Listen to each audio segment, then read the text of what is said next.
This is the original esport racing game. This is iRacing.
Hello everyone, and welcome to a new year, and welcome to a new season of the Major Series. We start off here on the European side of things with the Daytona 2.4 here. Multi-class racing action on the way here to start off this new Major season. I'm Connery Maddock, I'm joined by Nolan Rempel, and a little bit later on we'll see the appearance of Justin Prince, but as I said, Nolan, it's a new season, new opportunities for all our drivers and teams await. Absolutely, Connery, and what a better way to start off than at the beautiful Daytona International Speedway. This week, we're at the road course, and a little further on down the line, it will, of course, be for the Daytona 500, but today, we're using the road course layout with the course games cars, the famed C7 Daytona prototype, and the GTEs from the Porsche, the Ferrari, and the BMW, and then, of course, the Mercedes AMG and the Audi GT3s. It's going to be a thrilling race, as it so often is.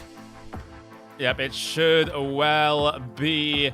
Just to give you a little bit of a rundown of how the season is going to pan out this time around here in 2020. Let's pull up that schedule. We start off with this, the Daytona 2.4.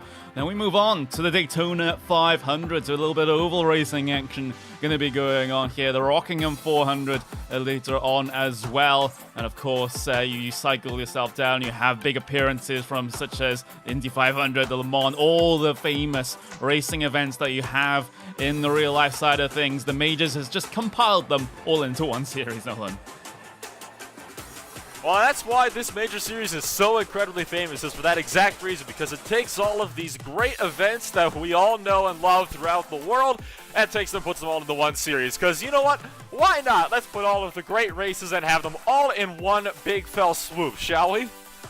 Yeah, absolutely. And of course, with this particular race, of course, we can get those statistics up on screen for you now. You already mentioned them, Nolan, the cars that we'll be using here today, the Corvette prototype. We've got GTE machines as well as the German GT3 cars.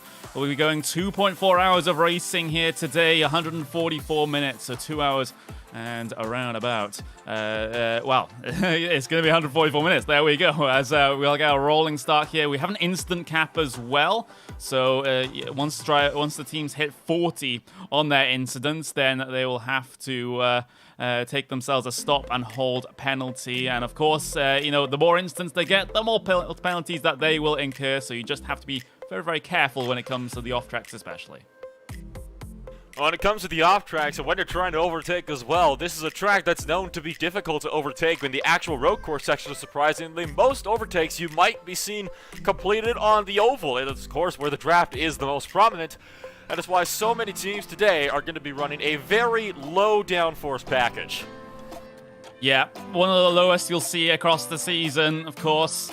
As right now, we have a little bit of a sort of special qualifying session going on because it's basically a shootout style format. So each driver will get themselves a one flying lap. That is going to be it. And, well, if you fail that, then, well, you're going to have to start at the back of the grid, no questions asked. So currently out there, we do have Kurt Crum, who's out there looking to try and get himself a decent lap time set. He comes from Bombshell Motorsports, as he's coming to the end of a lap here. Of course, he's part of that GT3 class in that Audi R8 LMS machine. As now coming across the start-finish line, there we go. And he's going to be able to not set a lap time just yet. That was just his sort of out lap. And now he's going to go pedal to the metal. And when it comes to these types of shootouts and you only get one attempt, you have to make sure that it is very, very crucial to get that lap right. And Kurt Crum, he's a very talented driver, and well, I guess you could say that's why he's up here in this final shootout of the day. Qualifying, of course, has been going on all week long, as a matter of fact, Connery, ever since Monday, just last week. And now the top drivers from Q1 have advanced straight into Q3, while Q2 set the rest of the grid behind these guys for the top pro splits. And now Kurt Crum on his flying lap. This is where it's got to be crucial. Right here, this corner, you got to maximize that exit out to the oval. And if you don't, well, that can basically screw up your entire run. Yeah, absolutely. So now he's onto the NASCAR bankings. Just hold it wide open all the way through here. Allow those gears to climb up into 6th now. As you exit the NASCAR, well, the NASCAR turn 2 there, and then you get yourself set for the braking zone into the bus stop. Careful, careful, careful when it comes to these apexes. And Kurt Crum, that was a bit of a moment. Quite a bit of lost time coming through there. But still, he'll have to carry on and try and salvage a lap time here coming through those final couple of NASCAR turns. But that was a heart-in-mouth moment there for Crum. So Kurt Crum experiencing a little bit of difficulties, and that is going to definitely compromise his entire time. The bus stop chicane, notorious for an incident such as that, with the little twitch on the entry. We are racing into the dusk, but it is not quite dusk just yet. The track is still 70 degrees Fahrenheit, with the air being about 68.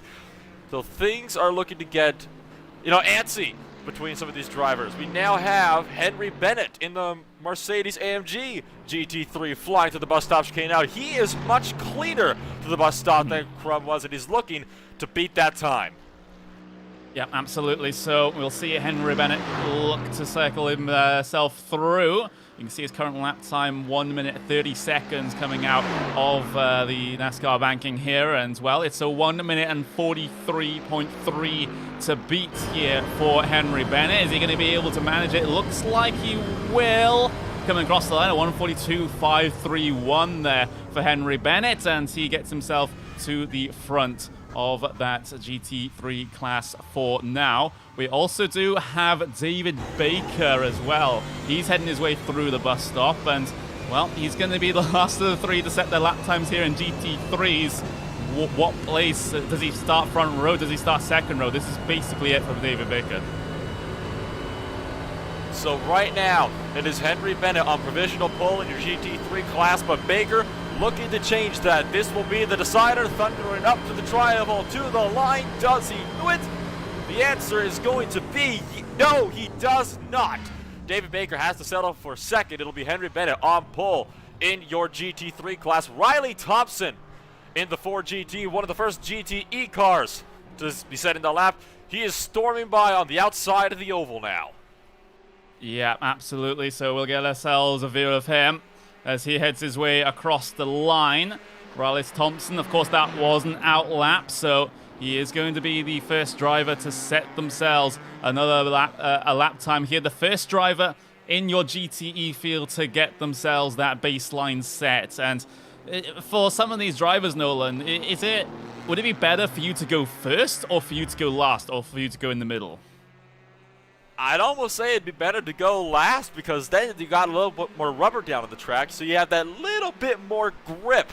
But Thompson, of course, has the grip from the GT3s and the rubber that they put down to give him a little bit of a helping hand here. So Thompson could be getting in a fast lap here. We know that the Fords, they definitely have quite a bit of front-end top speed. Oh, a little bit of a bobble coming off onto the NASCAR oval.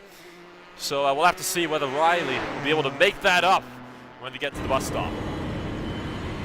Yeah, he'll have to. Through those NASCAR turns once again. Absolute joy. I guess if you do those in real life, those G-forces must be insane coming through there as you get pushed down into your seat. But now into the bus stop he goes. Clipping those apex quite well. Pretty clean. Definitely very, very clean there for Riley Thompson coming through the bus stop. So this looks like it's going to be a decent lap time here. And, well, in a sort of situation like this, I think you'd rather get an okay lap time and just sort of go at 98% rather than go 100% and risk a mistake or an off-track that invalidates your one and only lap. But for Riley Thompson, across the line will be provisional pole, of course, but it's going to be the time to beat 1 minute 40.9 there for Riley Thompson. So everyone else, we see Fascia Ponti heading his way through the start of the lap. David Barraclough is going to be the next one to come across the line there for that GTE field. Now he has a margin to beat. Can he do it? Well, let's wait and see. Barraclough on the NASCAR oval. He was neat and tidy in that BMW through the bus stop. You know, sometimes, though, it could be made up in the road course, so we're going to have to wait and see as he thunders up towards the tri-oval. Will this be the lap to beat Riley Thompson, or Thompson in the Ford prevail? It's Beamer versus Ford, almost onto the apron. And he is going to go top of the board. Provisional pole for David Barraclough. It's now all down to Unorthodox Motorsports, Adam Fecci-Ponti.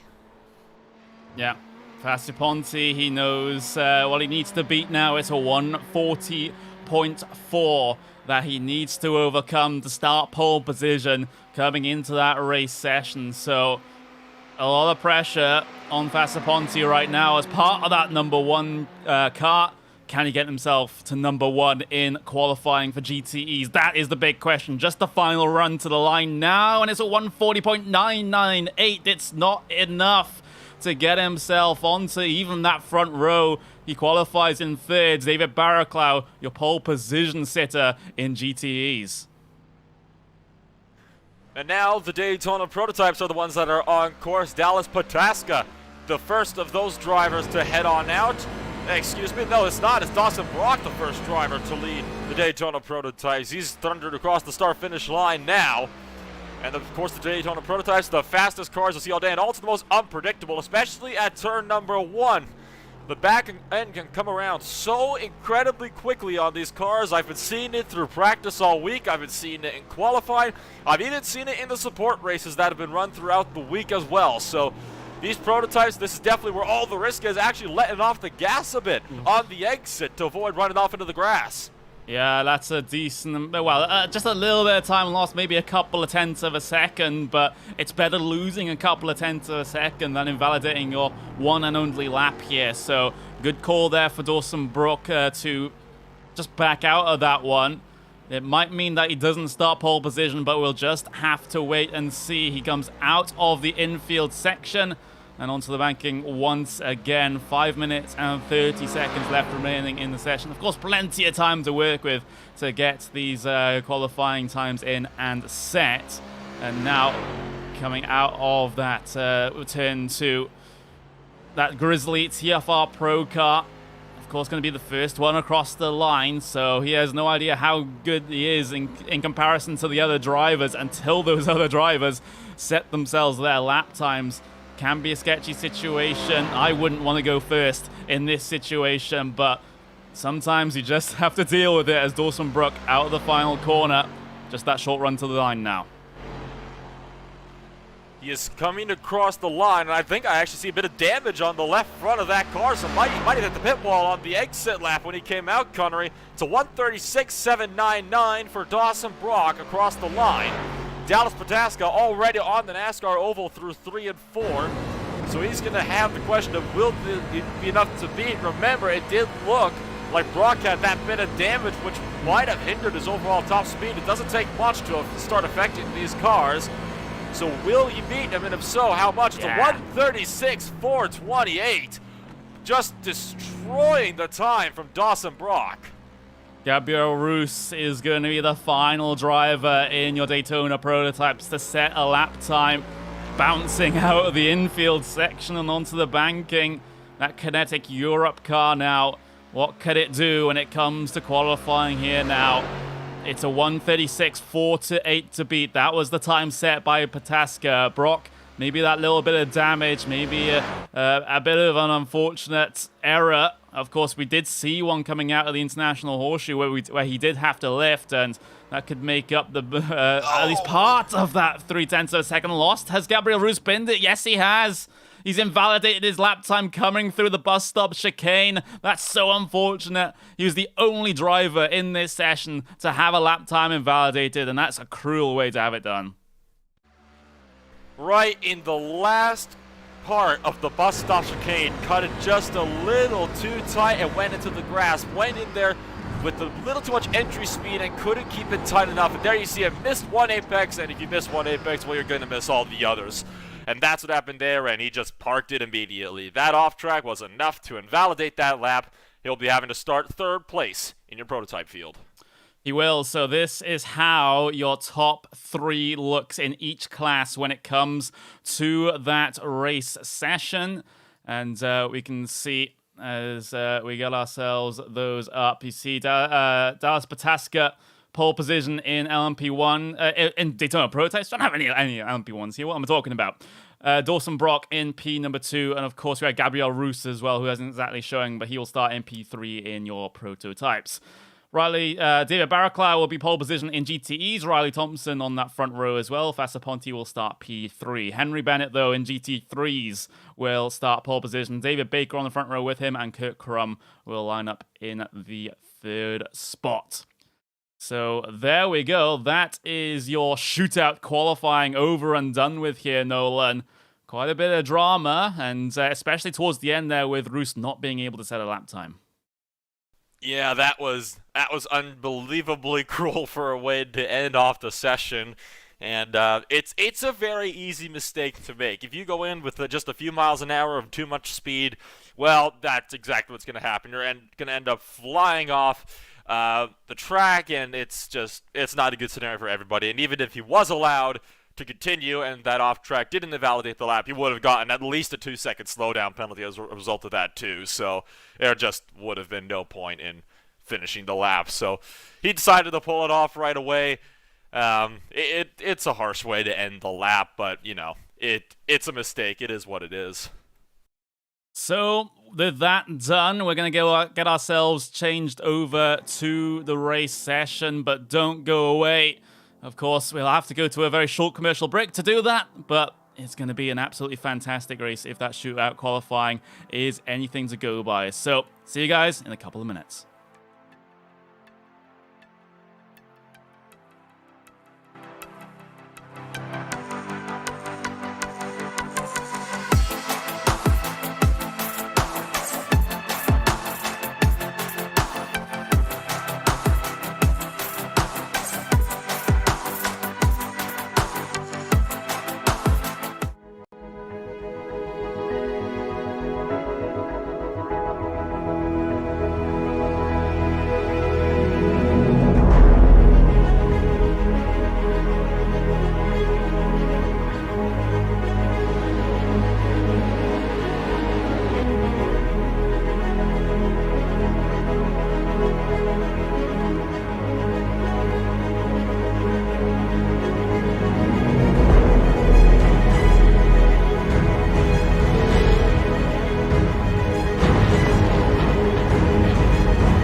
This is Jim Beaver, voice of the Lucas Oil Off-Road Racing Series, introducing Pro 2 and Pro 4 trucks on iRacing. Game on!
To the front bumper, and he hits him again now.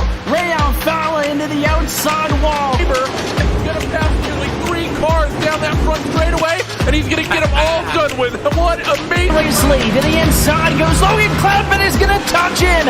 Pit press. What a save. Look to the outside as Trunkgate goes off. De Jong into second place.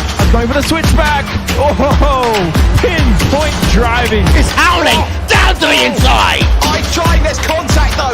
Slide left of the racetrack. Chris Renner drives it back down underneath, and he takes that second spot right back. Joker goes to Garrett Lowe. Garrett Lowe should take victory with all that contact. He's going to try and make the move around the outside the parabolica. That's not going to work, but he's going to try and get the cut back here. Get the run out the parabolica. That's beautifully done there. Michael Schumacher, there's a little bit of door banging as well.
Welcome back, everyone, to RaceSpotTV and the iRacing Esports Network's coverage of the Daytona 2.4 for the Major Series European region.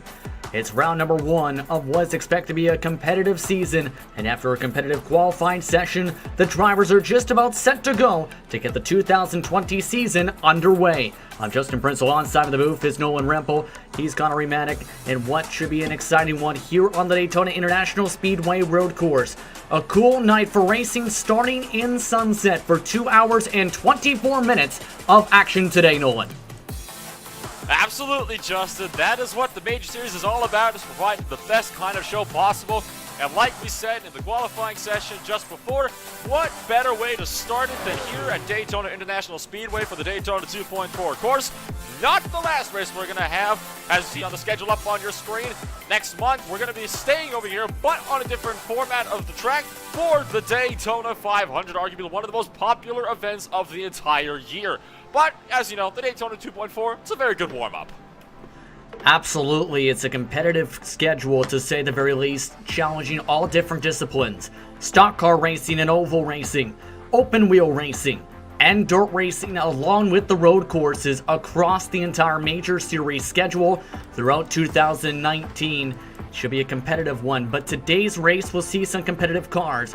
The Corvette prototype, along with the GTE class. You'll also have the GT3s for the next hour, 144 minutes. One thing to note with the rolling start and the race overall today: every 40 incident points, it is a stop and hold at 24 incident points, and every 8x afterwards in terms of total points. If you get 40 total incidents in the 2 hours and 24 minutes, your race is done. So it'll be important to keep your car clean and not get any off tracks. Yes, absolutely. That's going to be one of the key factors of the day, is keeping the car as clean as you can possibly get it. It tends to almost be a race of attrition, especially on the oval. So difficult to pass, especially going even into the horseshoes. It's a lot more difficult than you'd expect. The track is, of course, very tight, and at some points, even just past that left kink that makes up turn 4, it's barely 2 lanes wide. So the oval is definitely where we're going to be seeing a majority of the actual passing action to be taking place today. Absolutely should be a fun one today. In total, 56 drivers are all set to buckle up into their seatbelts. We're just about set to look at your starting grid to see how they will start the 2020 Major Series European Region season here on iRacing Esports Network and RaceSpotTV. The drivers are all set to go to the grid for today's racing action.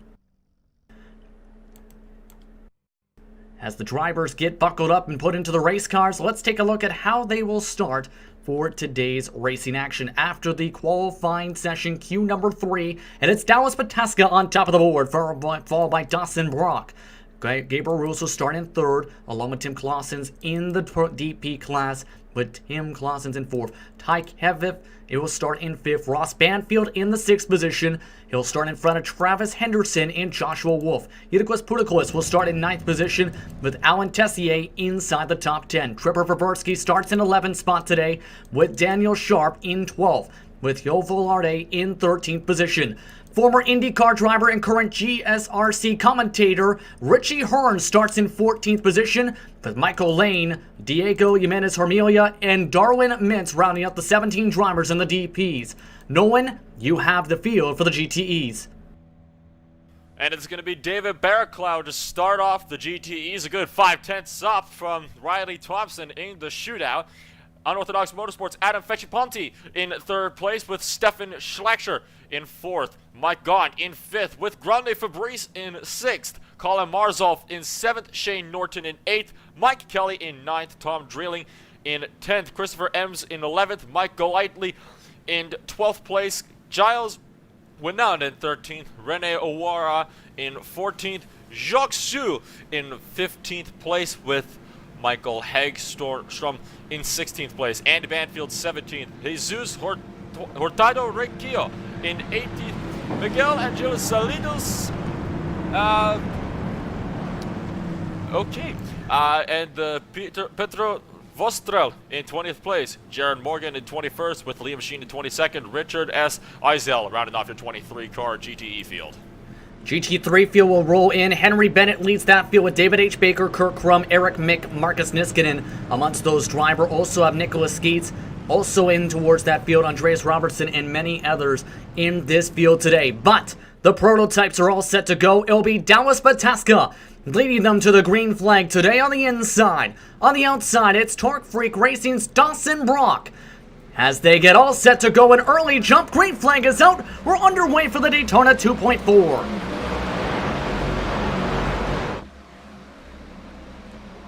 They rush their way for the first time into turn number 1, too wide for a majority of the positions, but Gabriel Ruse already up to second spot, and his kinetic racing machine as the rest of the cars roll their way into turn number 1, starting with the GTE class. And so far, David Barraclough's got a good start. Got one car running wide. Mike Gahn taking a bit of a wider line in that Porsche 911 as they throttle themselves to the first few corners. The GT3s are also underway throughout the midst of this race, but they are already down and into this horseshoe as well. The International Horseshoe almost looking for 3 wide as David Baker up the inside of Richard S. Azel in the BMW. Some of the GT3s and the GTEs, of course, very similar speed differences, especially on the oval. Could even create some interclass battling, do you reckon? I think potentially as well, absolutely, in this race, especially with so many cars in the field for the next 2+ hours. It's a clean start for the entire 56-car field today. As you look on board from the first place driver at the moment inside your classes at the moment, they're fighting their way out of the turn number 6 and back onto the NASCAR oval on NASCAR 1. And we've already had a little bit of contact up front. Ross Banfield just went down 2 spots. He was fighting for 6th with one Joshua Wolf coming into the bus stop chicane. And Wolf got a bit of a slower run than he thought, got rear-ended by Banfield, and then Banfield almost swapped pain with Udas Buteklis on the exit of the bus stop. Severe damage, in fact, on Banfield's car at the moment, as you'll take a look at this on the RaceSpotTV replay. And side by side of the bus stop, not what you want to do, as he's now got left side front damage on his prototype. So things not looking good for Banfield for the start of his race. He's down to 9th, but still holding that top 10 spot. You can definitely try to fight back. Travis Henderson, one driver that's dropping down the order, and he is dropping down quickly. What in the world happened to him? Have to take a look. Travis Henderson had a decent start to this race, but he is off the track for the time being, it appears. So 16 of the prototypes looking fairly simple so far.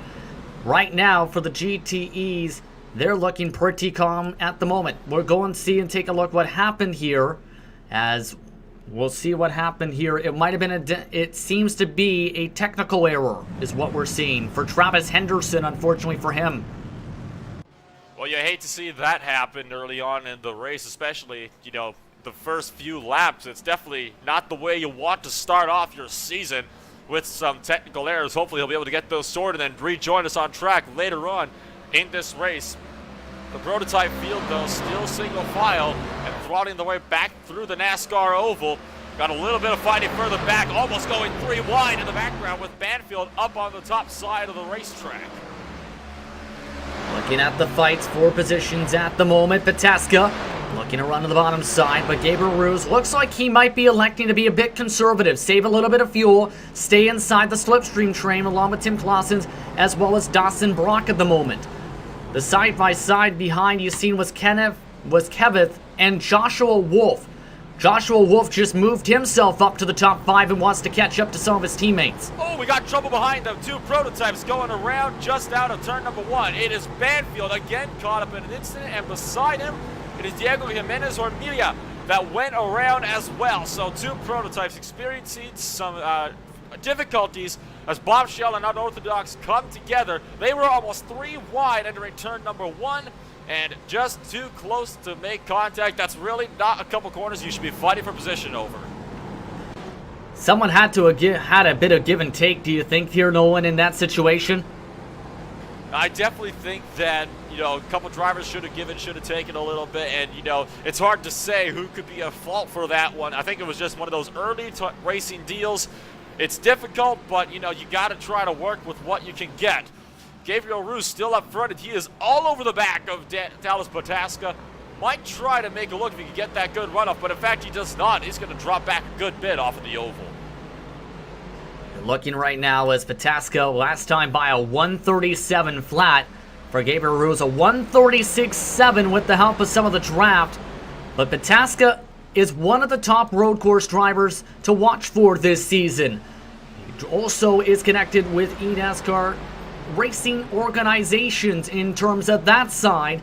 So he's someone who could be a threat in 2020 on both sides of the racetrack as he bubbles this car. Absolutely. It's something that could definitely be the threat, and here he goes. Looks for the inside, but can't get to the inside to make it work. Always a little bit of a lockup for both drivers into the corner on the left front. You saw Dallas Potaska took a bit of a wider line, but Roos was not able to make that work. But Roos, he is definitely looking racy, trying to find a way through. It's going to be Potaska now taking the defensive line. Still taking the defensive line at the moment as he works his way out of turn number 5, off to turn 6 to get back into NASCAR 1. That will be the swing through turn number 7 on the road course. 11 total turns here at Daytona International Speedway's road course. They're 3.56 miles, and they have been running pretty sturdy so far up the front.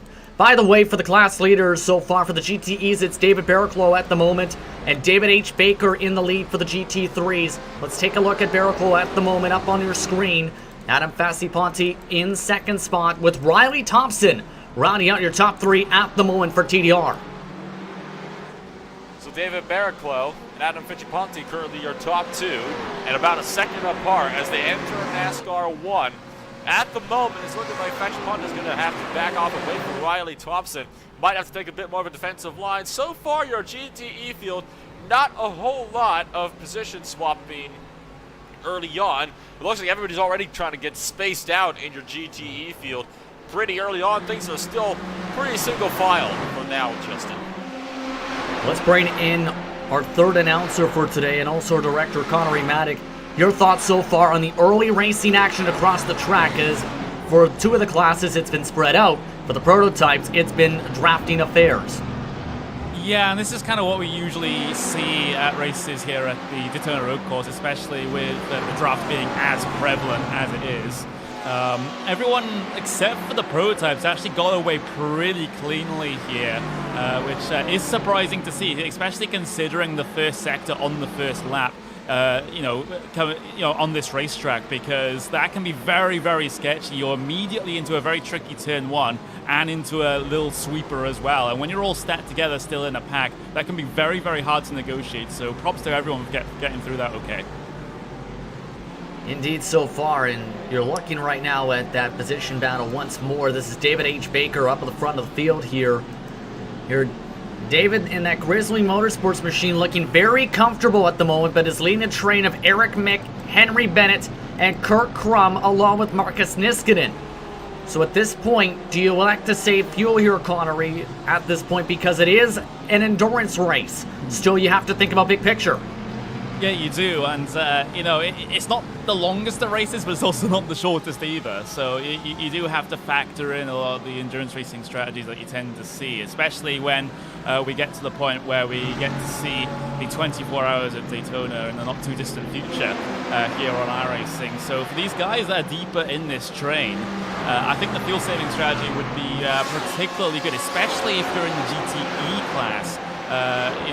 Because the fueling time is always important for those once they come down on towards pit lane. So the likes of David Barraclough, who currently leads that class, do have to be very careful that that they have to try and factor in that they'll have such a much longer pit stop time than pretty much the rest of the field due to the fact that they're running at the very front. So that's something you have to keep in mind, and don't be surprised if we see a couple of changes for the race lead once the first pit stop cycle comes in. Absolutely. Nolan, your thoughts on that point? Well, I think the fuel savings definitely going to play in big time, especially with the oval. You can just completely tick away the laps of fuel on the oval. That's where you use a majority of your fuel load, not actually on the road course, but on the oval, because you're completely flat out for over a half of the lap here. So I think the fuel strategy And saving fuel is definitely going to become more prominent, and it looks like it is being prominent, especially in the early stages. Indeed, right now, as you see everyone staying single file for the most part, Colin Martzoff is a bit under attack, though, towards the back end of this choo-choo train at the end of the top 5 for the GTEs. Take a look here as Martzoff trying to hold on the bottom side, took the high line as Grand Fabrice trying to go for the attack along with Shane Norton. So both of those cars getting a little bit antsy as they're starting to lose touch to Riley Thompson and Stefan Slacker up in front.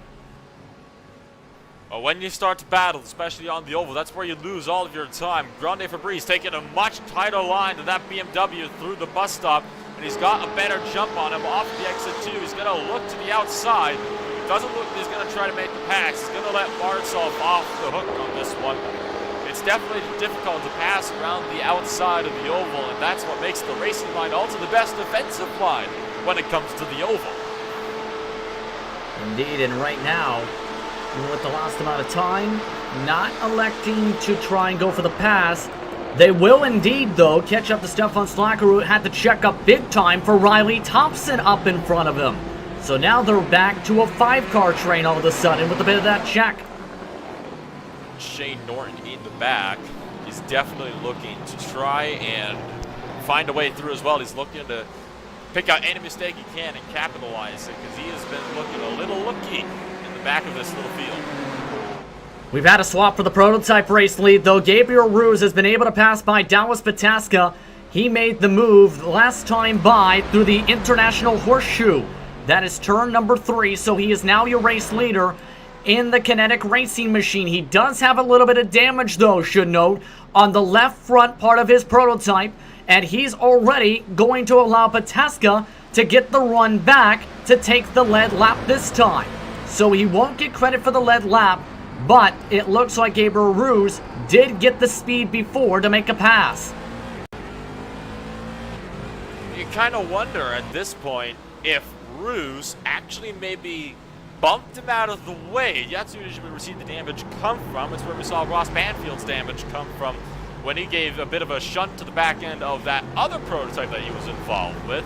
So I'm wondering, perhaps there was some contact that was made in completing that pass. It would explain why Ruse let him through, and well, there you can see on the track map on the bottom right of your screen, that is how close the prototypes are to lapping your GT3s and your GTE fields, and it's really just showing the speed difference between the prototypes and our GT racers today. And it's going to be interesting how traffic management's going to be, especially once they get to the speedway portions of the track.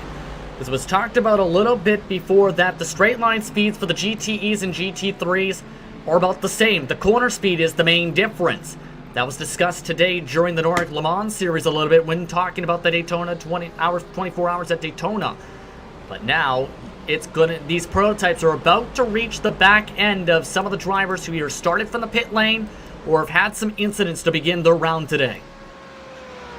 Absolutely. So this will be interesting to see how the fastest cars will deal with some of the slowest cars, especially when you get into the road course, and that's where they're going to catch them, because that road course, it is very unforgiving, especially when you're trying to get around lap traffic. Like we said, it is very, very difficult to pass, and that GTE going to run very wide and go straight on into the barriers. So Richard Eisel in the 45 having a big moment. He's still got prototypes screaming up on him, though. That was the first lap car they were about to reach, and that was a bit of a wild excursion for that BMW. Now it's breaking up some of the prototypes. This is the second pack that he's in front of, and look how dicey this is getting. BMW in the grass as he gets out of the way just in time. That could have been disaster. Now those prototypes certainly aren't looking patient today, are they? They're wanting to get through fast, and that was really dicey. At least he's still in the grass trying to find a way through. Prototypes now back up onto the oval. Ruse is within striking distance of Dallas Pataska. This is where we'll see if he really wants to go for the move or if he's going to back off and just save fuel a little bit here. At this point, Ruse, he wants the race lead. Pataska will allow him to get it as he'll now elect to save a bit of fuel through the bus stop this time. But they're about to reach Sergio Moresi next, and then Jared Morgan. Some of the GT3 cars that are in this field. Up and back goes Dallas Pataska for the race lead once more out of the bus stop. Well, I think Gabriel Roos might have gotten a slowdown penalty. He cut that chicane a bit tight, and he's got a slowdown now because of that. That's why he took the wide line throughout the oval. He wouldn't have done that if he didn't have a slowdown. He's not lost out on first, he's lost out on second, third, and now it's going to be Clem Clausen to go up the inside, side by side. The turn number one is always risky. They're going to get really close, but manage to keep it off each other, and Pataska will hang on to the race lead still side by side, but he will clear him. And just in time, here comes the GT3s. Starting to reach the traffic is the prototypes for the first time. They have an estimated 80 laps to go this time by as they work their way by those GT3s. The GT3 clipping the grass this time and actually breaks up the lead pack just a little bit. Getting a bit dicey now for this race lead in the early going.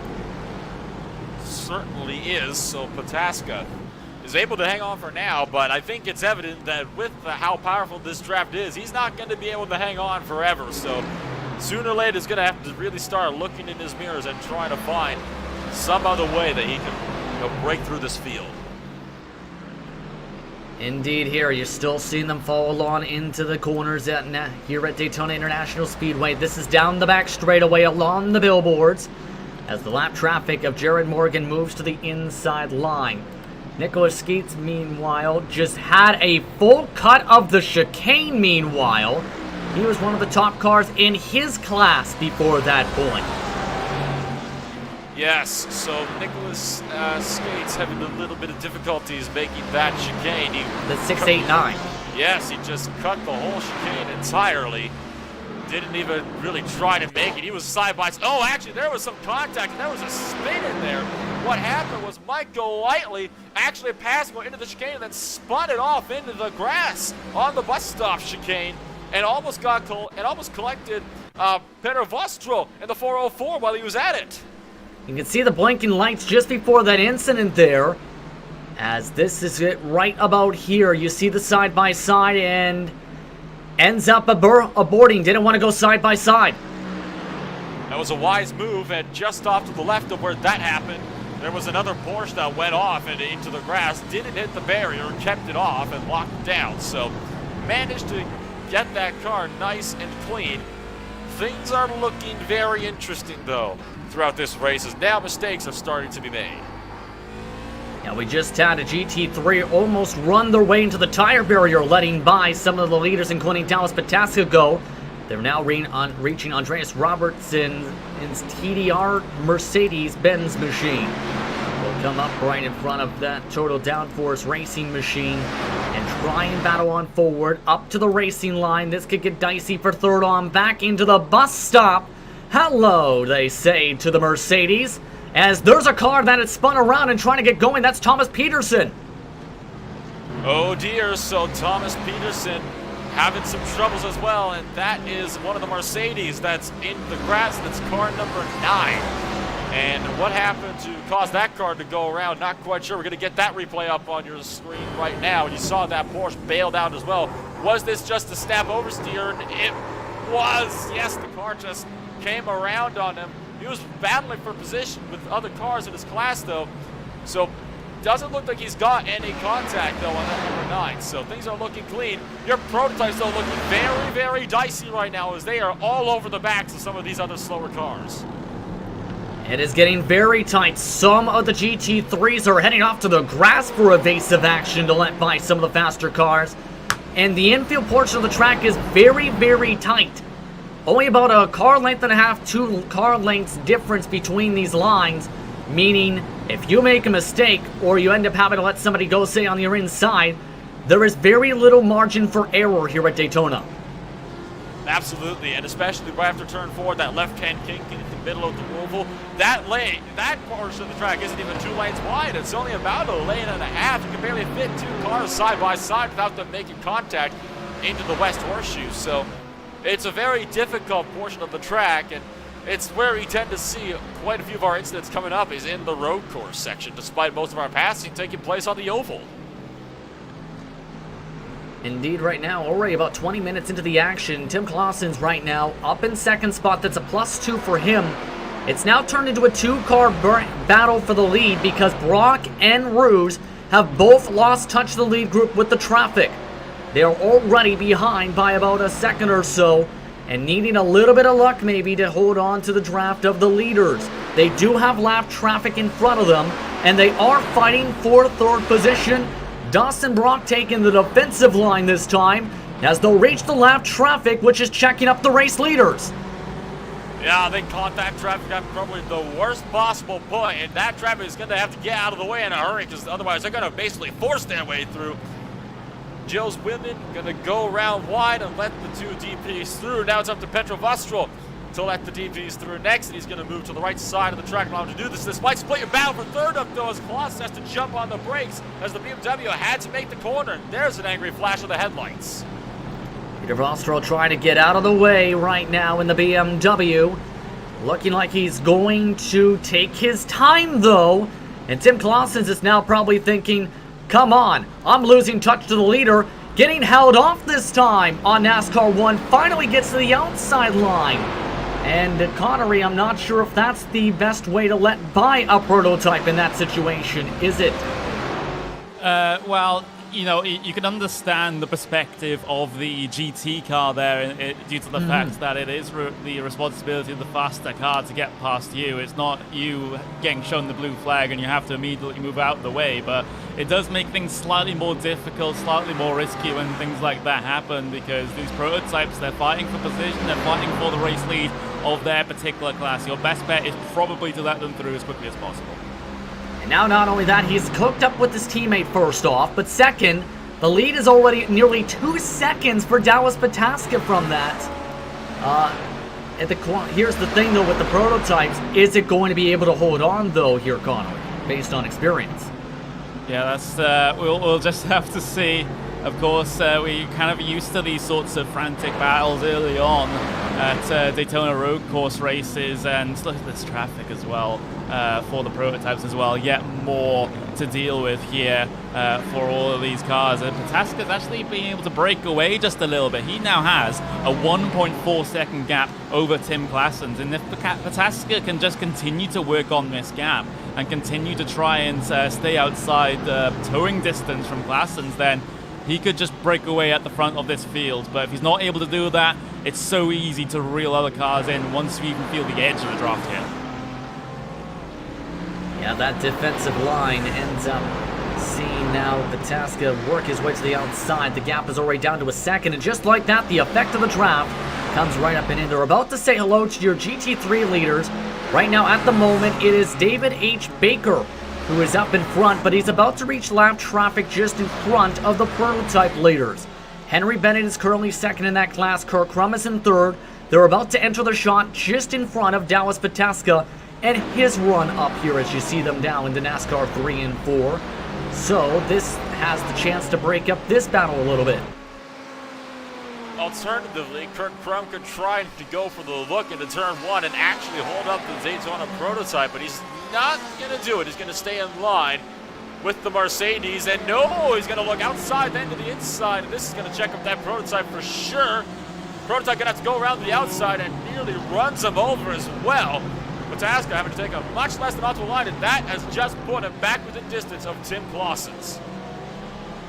So that defensive line helps out a little bit, side by side. Now all of a sudden, the 2 second gap is gone, partly with the draft, partly with the traffic, as they'll get by Henry Bennett. But the driver that's smiling right now is David H. Baker.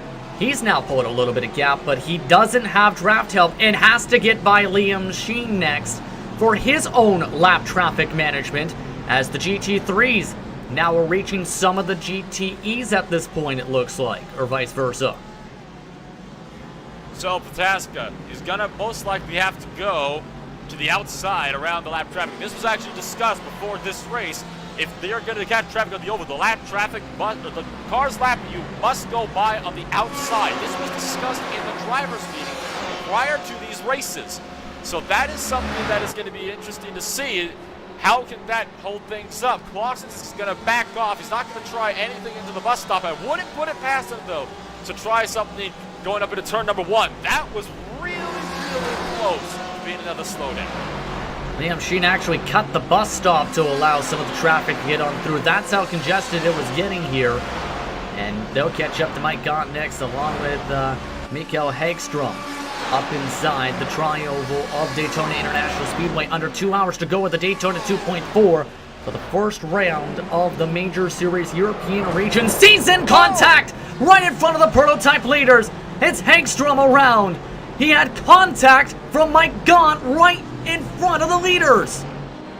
And that actually put some damage on Tim Clausen's rear end. He got clipped by that car as well, so this has just all gone wrong. It looks like Clausen is going to get away from that one safe and sound, but that was a big shunt to the back of Hagstrom to spin that Porsche right around. And I don't think Gott was expecting the braking zone. Gott had just, mind you, recovered from his own incident, was trying to send it in a little bit more deeper as the lap cars were trying to battle to the inside. And Tim Clausen is probably thinking, what is going on here? Just barely avoided having significant damage, severe damage rather. Yeah, I think Hagstrom actually tried to brake a bit earlier to let that lap traffic through, and instead, it just caused a big mess because he backed the braking zone up. And there you see just how early he was braking, and there was a bit of a bobble from Clausen's car. Definitely got clipped on the back end of that crash, but doesn't look like there's much damage, but he just might have gotten a slowdown, cut the chicane, the first apex, pretty tight. Oh, trouble! Gabriel Ruse is around. Gabriel Ruse is around, trying to get around some of the lap traffic. Nearly ran over the back end of Andy Banfield's car, checked up so hard that he spun it around in the bus stop. Take a look at this, is that he'll catch up to Banfield and the corner entry of the bus stop and lock it up so much, it shoots hard to the right. That is a very easy mistake to make. Those prototypes can be very, very twitching. It's exactly incidents like that. The reason why I'm not running the prototype myself in this series. I'd much rather prefer a car where I can rely on it a bit more under braking. But, you know, with those prototypes, they can be so twitchy, especially under braking, that when you check up hard like that, you're just asking for the car to spin around on you. That will move around some of the running order. Ty Keviv is now into the 5th position. To the 8th position now at the moment is Trevor Bobrowski, who is up +3. +7 for Darren Mintz, meanwhile. He is right now in the midst of a lead group, just behind some of these cars at the moment. So everyone's just getting into a rhythm, essentially, and it's difficult at this portion of the track if you're a prototype, because you're having to deal with so much traffic for the next half a lap, for the next half a circuit or so. Then you get to breathe for at least about 5 or 6 laps before you go through the traffic again. Well, look at the bottom right of your screen. Look at how much of the traffic is congested all up into one place. Meanwhile, it's just a ghost town on the other side of the track. It's just incredible to see how much of the traffic is just jammed up in NASCAR 1 and 2. And it's so lonely over there in 3 and 4. GTE race lead up for grabs. Fassiponti and Barraclough were fighting side by side just a moment ago in towards the start of the infield. He's looking to scrap right now that 84 machine to try and get this class lead for an unorthodox motorsports. So Fassiponti trying to make the look. He is going to have to reel in Barraclough yet. He's going to have to do that on the oval. He's definitely not going to get that done in the road course. But there you see the deltas. He has been closing in. He lost 1/10 a few laps ago, but then 2 laps ago he closed in by over a 10th, almost 2/10, and then almost another 10th on the last lap. So Fassiponti is definitely closing the gap, and with this draft, he might be able to put himself in striking distance for turn number 1. Can he get back into that distance once again, as to be expected? Does have some of the slipstream to be able to work his way towards the bus stop. It's going to come in especially right about here. See the time difference gaining 2 for the past 2 laps on the circuit. Barraclough, earlier braking this time compared to the second place car. Might be close to a slowdown though as they rumble across the yellow stripes for the end of the bus stop. So Fassiponti right now, Fassiponti not close enough to make a move quite yet, don't think. And not just yet, but that car and that Ferrari, it is definitely closing, and it is closing in a hurry. Barraclough's going to have to be looking in his mirrors, because look at the closing distance as they come up into turn number 1. Again, not close enough to make that move, but now he's going to be really harassing those mirrors. Indeed, right now about a car length and a half back at the moment. As right now, estimated 67 laps to go this upcoming time by across the stripe. By the way, a change for second for the prototypes. Dawson Brock has been let by Tim Claessens this time, heading in towards the first part of the infield. Right now, they're 3 seconds back, though, of Dallas Bataska. Last time by, they were slower than Bataska by about a tenth or two of a second. So it looks like in that battling for second place, they did lose out on that time, and that's the huge risk of trying to battle for position, is you always lose time at a track like this to the cars in front. You're never really going to gain anything unless you let them through and try to swap traffic with each other, try to slingshot your way back up to the front. But, you know, considering these two guys are on different teams, I really doubt they're going to be working together on something like that. I believe they're both Torque Freak Racing drivers, if I remember correctly here. But, yeah, either way, speaking of Torque Freak cars, there's still Barrichello up at the front, who is still leading the class at the moment. The UDOX machine still trying to keep up. Can he make a move this time? Adam, one of the top drivers last season, looking to get the run this time in towards the Daytona International Speedway Tri-Oval. Has a huge head of speed, about 177 miles an hour on the right side. Looking to try and take the class lead, and does. New race leader Adam Facciponti. Well, he can't breathe just yet. He's still got Barrichello hot in his heels, and now it's going to be Barrichello to have that draft advantage. We got Rowdy Thompson still in third, and he is a few seconds back, still trying to wait in the wings. And don't forget, your prototypes could still be coming up on them as well. That was a beautifully executed pass around the outside as the replay up on your screen. Times it perfectly around the outside, braked just a little bit later, took that wider arc, and was able to clear him by the time they got to the apex. And right about there, you saw the BMW just bailed out trying to defend on that position, because at that point, Facciponti had the line. He definitely did at this point. Now, what do you do if you're Barrichello? Now he has a chance to save some fuel. Well, you can either save the fuel or you can try to get the position back. And we're going to see in a minute here what Barrichello is going to want to do when they get by through the bus stop chicane. Indeed, you can see the bit of that run, but the front stretch has been the better of the two. Looks like that Facciponti knows that there's a bit of the run. He was the Euro Sportsman champion last season, a part of that championship fight, and clipping some grass this time for the Unorthodox Motorsports machine. Again, though, keep an eye on the front straightaway for that run of speed. Barrichello, will he can try and control it? Will he try and take the position?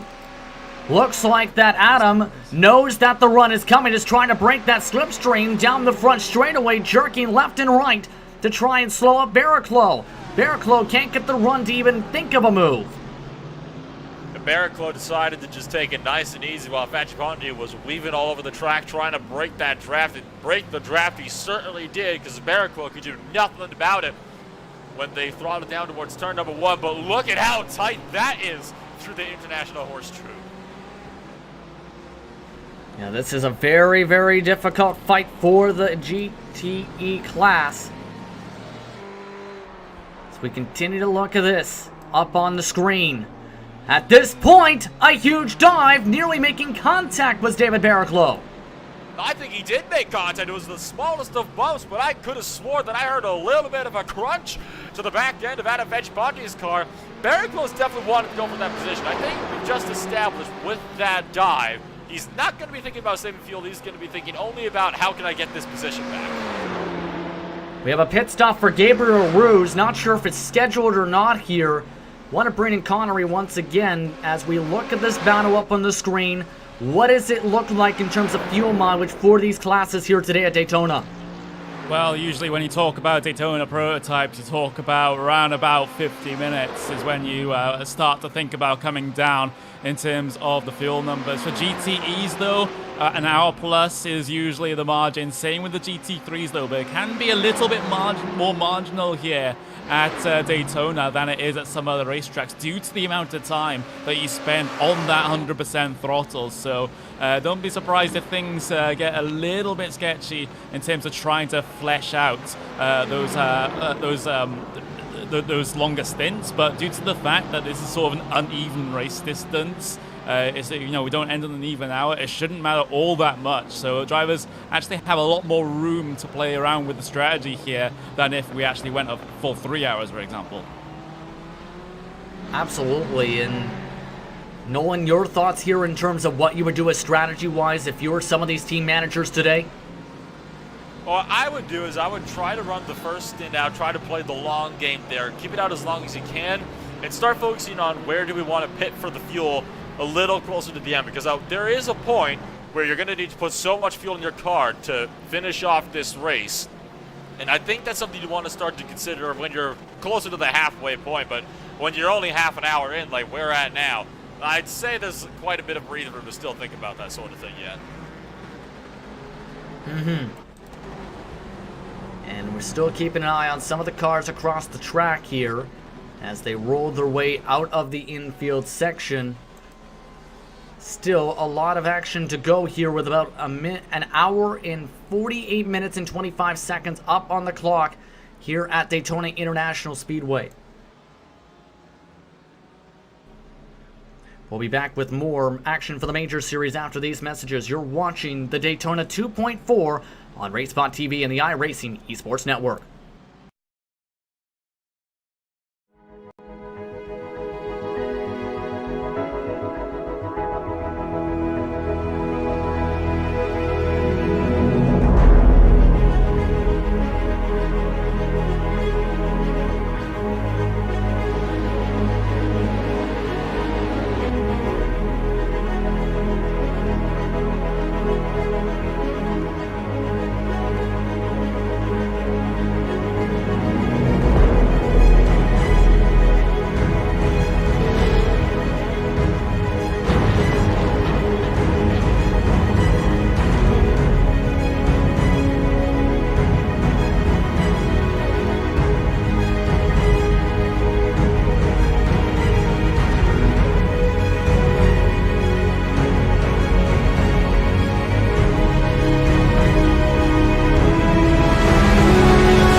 Welcome back, everyone, to iRacing Esports Network and RaceSpotTV for more coverage of the Major Series European region. As you look at the fight for first place in GTE, where Adam Ponti still continues to fight with David Barrichello at this moment. They have been scrapping for a while as they continue to move and fight on forward. Barrichello has been saving fuel as this fight has progressed in terms of strategy, so that is something to keep in mind, while Adam Ponti has not been willing to even allow a run through the front stretch for Barrichello if he wanted to even think about taking this race lead back, Nolan. Yeah, absolutely, and even on the last time through, he weaved around a bit, but kept it right in the middle, basically compromising a run that he wanted to make around the outside. And if you wanted to make a run around the inside, well, you wouldn't have the speed to get it because he got the run cut off from Dawson Brock at the prototype that had just cycled his way through. You saw that just at the bottom of the screen flying on by, and even now, Ponti continuing to try to break the draft as they run up to the bus stop chicane. He's really trying to make sure that he can hang on to that lead as long as he can. How is this going to affect the strategy is going to be one of the main questions, though, because he was in the draft, yes, for the first part of the run, but now he's eating up a little bit extra fuel this second part of the run. Should note we do have a few prototypes who have elected to pit off and on in the strategy to mix things up a little bit. Daniel Sharp, the last of them. So drivers have been pitting off and on a bit off cycle. Ponti this time saving with Barrichello having to now deal with another car behind him. It's Joshua Wolf, one of his teammates in for Torque Freak Racing, looking to say hello to him. So Wolf going to have to quickly find his way through, and Barrichello probably might let Wolf through, without too much incident. I'm sure Wolf probably won't be too impatient, being teammates and everything like that, despite being in different classes. And of course, behind Wolf, it is another teammate of his, Tim Clausens. So we really have a three-car train for Torque Freak Racing here. One GTE followed by a couple of Daytona prototypes. So, this is definitely going to be teamwork at its finest.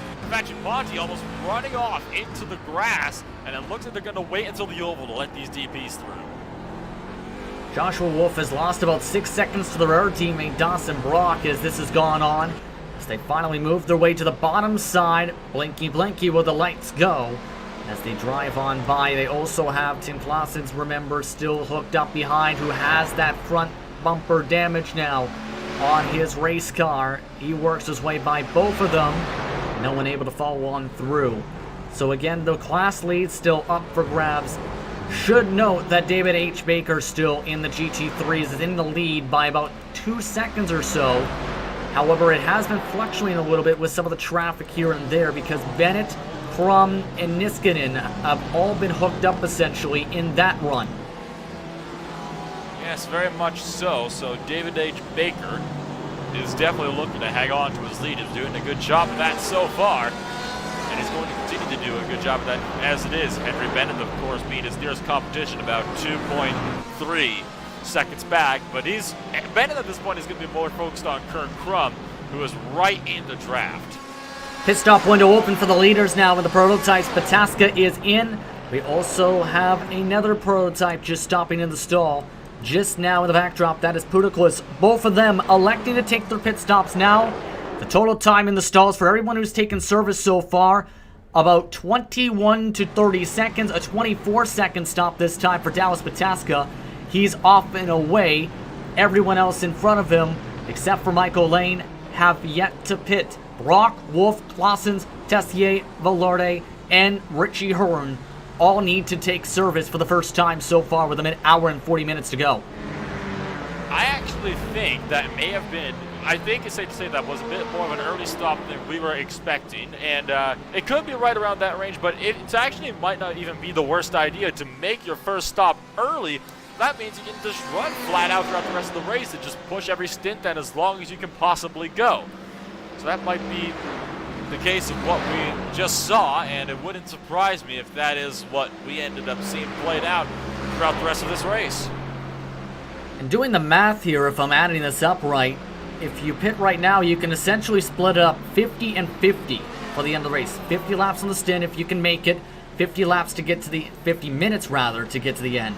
Dawson Brock gets it in at an hour and 39 minutes on the clock. So does the rest of the Torque Freak Racing machines. So all of them syncing up their strategies. We also have Tessier in, Velarde in. Also have coming into the pits Richie Hearn. So all those drivers in. You see the net race leader is Dallas Pataska though, coming out of NASCAR 4. Will be able to beat him out of the pits? That's going to be the question. It's a tight pit lane to get off of. You need to make sure you're not off there too quickly. And it's going to be Pataska who's going to be back up into the lead before any of those cars on pit road can even get going. So Dallas Pataska is likely going to be cycling through back into your race lead once all of the pit stops are done and dusted. And it's been a stellar run for him so far. Now, he's been a leading majority of the laps, has had the pace, and now is just in control of his own destiny. Now has to lap interclass traffic. That is Ross Banfield that he wants to get by at the moment. Banfield will give him the bottom side. So, Dallas Pataska in the lead. Everyone but Michael Lane have pit in the class so far for the prototypes. So, the windows for the rest of the classes will start opening up in the next few minutes or so. So it looks like the pit stop cycles are definitely going to be underway, and this could split up quite a few battles for position that we've been seeing on track. The one I'm curious about, if it will be split up or not, is our battle for the GGE race lead. It's safe to say that Barrichello has now been saving fuel because he's been able to go for the look so many times, and it's going to be Facci Ponti that's going to make the duck. Oh, he doesn't make the duck. I thought he was going to make the dive down the pit road at first, but he just let Barrichello through around the outside. Have to wonder if maybe he had a slowdown or something along those lines and elected not to serve until the front stretch where he would be able to keep the draft. He's now going to be able to save fuel on his own now. They do, however, have to start lapping by cars like Thomas Peterson in the next few moments or so to have to deal with them down some of the straightaways. So, Facci Ponti saving fuel now, it looks like, for Unorthodox. So Facci Ponti elected to save some fuel now. He let Barrichello save quite a bit of fuel in his draft, and he's looking to do the same now. Michael Lane from P number 8 in your prototype class is down into the pit lane now, so the pit stops continue to cycle on through. That's the last of the lead prototype cars at the moment to have come into the pit lane. As you look now at some of the drivers fighting at the back end of the class at the moment. This is 10th on back or so, where it is Velarde looking to battle with Gabriel Ruse, his own teammate. They also have Richie Hearn hanging on to the back end of the battle. So this is now what could be a 3-car scrap if Richie Hearn can time it up right to be able to get and stay in the draft. Gonna lose it potentially though, is Mike Gaunt still in the way of the cars right behind the Kinetic Racing Machine. Oh, and Gaunt is run wide off the track and barely keeps it out of the tire barriers. So more misfortune befalls Mike Gaunt, who slid way off and was mere centimeters away from going into those tire barriers. But that has caused Hearn to lose the draft. It's going to be down between Gabriel Ruse and João Valverde. Indeed, let's take a look at this on the replay. Again, this was the driver we were just mentioning holding up Richie Hearn a bit and just takes it wide. Yeah, took that very wide indeed. Definitely wider than you probably would have needed. And that battle further down in the class has just been split up by one Tom Drayling, one of the Ferrari GTEs that just split that fight up in the middle of that DP fight between the Kinetic Racing guys. Indeed, things are getting really, really dicey. To correct things here real quickly, as you look at the battling now for 6th and 7th position, there was a bit of shuffling compared to last season. It's Grizzly Motorsports that has a very large contingency this season, and some of them do have paint, some do not. Joshua Wolf, Travis Henderson on the pro team with David H. Baker, David Barrichello, Dawson Brock, for example. Some of those drivers had been at one point about Torque Freak Racing. The wild cards, Morgan Faborski, Tim Clausen's in this race today. And what has been an eventful one so far today. Kevith lined up along with Mitz in this battle. This is getting dicey with Tessier also looking to follow on through. And on top of that, they also have Faborski in his Grizzly car looking to all battle and shape each other out, dealing with a bit of barrel push in the infield. So it is looking like it's going to be a 4-car scrap here for 6th place. Once Vorovsky, Tessier, and Mainz can catch back up to tie Kvyat, that's going to be the question. They've got Merck ahead of them in Reno Wara that could help this out. Just close this in, and excuse me, that is definitely not a Mercedes. It's not even in the same class. It's one of the GTEs. In fact, the BMW in the back ends do look somewhat similar, so I apologize for that mistake. Mainz going to be in the draft of the Beamer, and Kvyat going to have to go around the outside. Up on the outside still, is this going to break up the lead pack a little bit? Rene Aurora blinks the lights, looking for the move though as Darren Mintz on the outside line of Kvyat to fight hard. This is for 6th position. Still looking to dice their way into the corner. Kvyat holds on to the position for the time being in the Black Eagle racing machine. And that was a bit of a frustrated flash in the headlights from O'Wara, and I can't say I blame him. I think he was a bit frustrated that Mainz caught down right across his nose, and it looked like O'Wara had to check up a little bit to avoid turning the prototype. So can't say I entirely blame O'Wara for being a little bit frustrated with that one. This is getting a little bit dicey as Tessier now gets on through to move up to 7th position. So they continue to dice on forward here.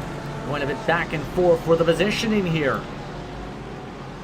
A little bit of a bobble from Darwin Mainz, who's now going to be under attack from Trevor Vorovsky in that prototype behind him, the number 10 versus the bombshell. Trouble for ISO. Trouble for ISO in front of some of the lead cars. It was in front of Jared Morgan as well as some of the Air Class members of the prototypes. He went around in the bus stop section. He's that car you seen that brought up that smoke in that section. ISO, that yellow and black machine. Oh, he lost the... I just looked back at it. He lost the back end right on the entry to the corner and got punted by one of the Ferraris, Jared 45. Morgan. That's the 45.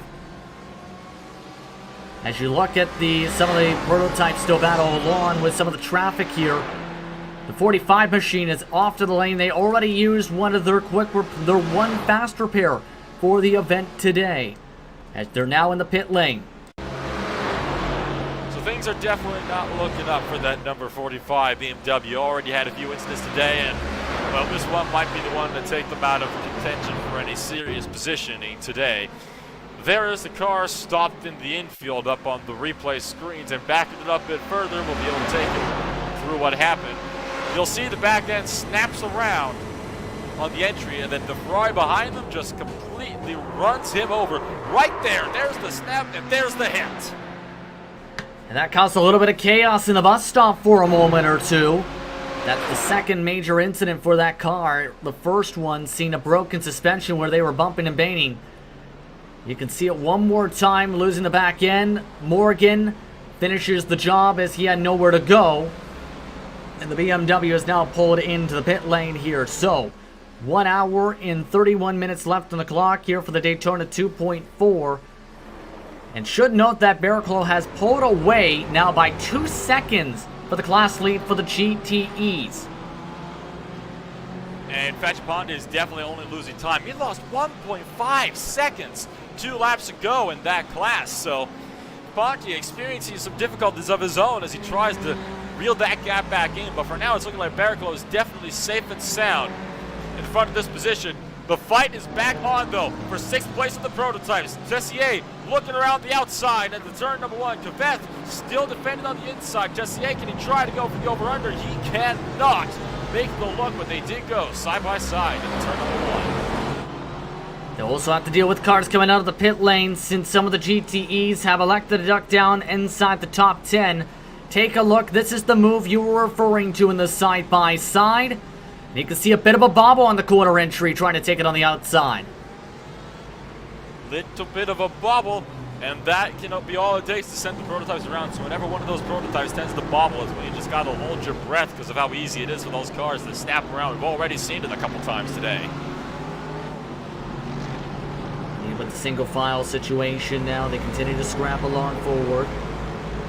And right now, this is already they're already lining up essentially again to a 50-minute to go pit stop situation. So anything can happen in this sort of situation for the positions to start off their seasons. They're 26 seconds behind Dallas Pataska, the race leader for reference sake, as there goes Tessier off and away in the draft, as they'll now have to try and get around Jared Morgan. Well, Kaveth might have a word or two to say about that position. He's going to want him back as they run up through the NASCAR oval. He's going to look to the outside, almost going to look them 3 wide. They are going to be 3 wide for a moment as they get around the Ferrari. And now Tessier, or sorry, Kaveth trying to look. Here comes Vavrovsky on the inside, but can't make the move down onto the apron. So that has actually just compromised Kaveth big time. The run for that position is going to be later on the brakes around the outside. And it will be Tessier to hang on to the position. Meanwhile, Kaveth still under threat now from Vavrovsky, who's trying to make that work. Still going to be side-by-side onto the brakes for the International Horseshoe. Still side-by-side throughout this corner. This is some seriously good race between the two. They're still side-by-side out through the exit. Should note the race leaders for GTE have just pit this time by Barraclough, Thompson, Martzloff, Drilling, Aurora, Gaunt amongst the pitters. But you can see still some of the scrapping up on your screen with the side-by-side. Getting dicey still in the infield section of the racetrack. Vavrovsky now up for the time being to 8th position. Kevith in 7th. Pulling away now is Tessier as far as he can without the help of a draft. So Tessier all on his lonesome up there. And like you said, GTE leaders are down into the pit lane. Barraclough did come down, and excuse me, GT3, I believe you said, is the one that came down to the pits. GTE.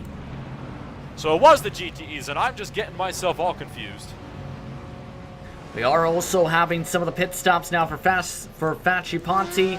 He's now just ducked into the pit lane for his service. Stefan Slacker still yet to come in. Shane Norton does duck down this time by for Barraclough. He's right now coming through the bus stop for reference sake. The pit stop time for them, for the lead cars, 30 seconds to 34 seconds. Some of the cars taking as little as 23 seconds of fuel. So a bunch of different strategies popping up in this race today. Well, sometimes different strategy calls can be what makes these races so entertaining. And it looks like Adam Facciponti's actually taking tires in this stop as well. So Facciponti is going to take tires on this stop. I believe double stinted his tires on the last stop, and that will allow Barraclough back into lead by some margin. Yeah, Barraclough is double stinting their tires right now. Connery, want to bring you in on your opinion on this one. The double stint versus the single stint. How will this work out? Because this is a major amount of time lost. 57 seconds in the pit box.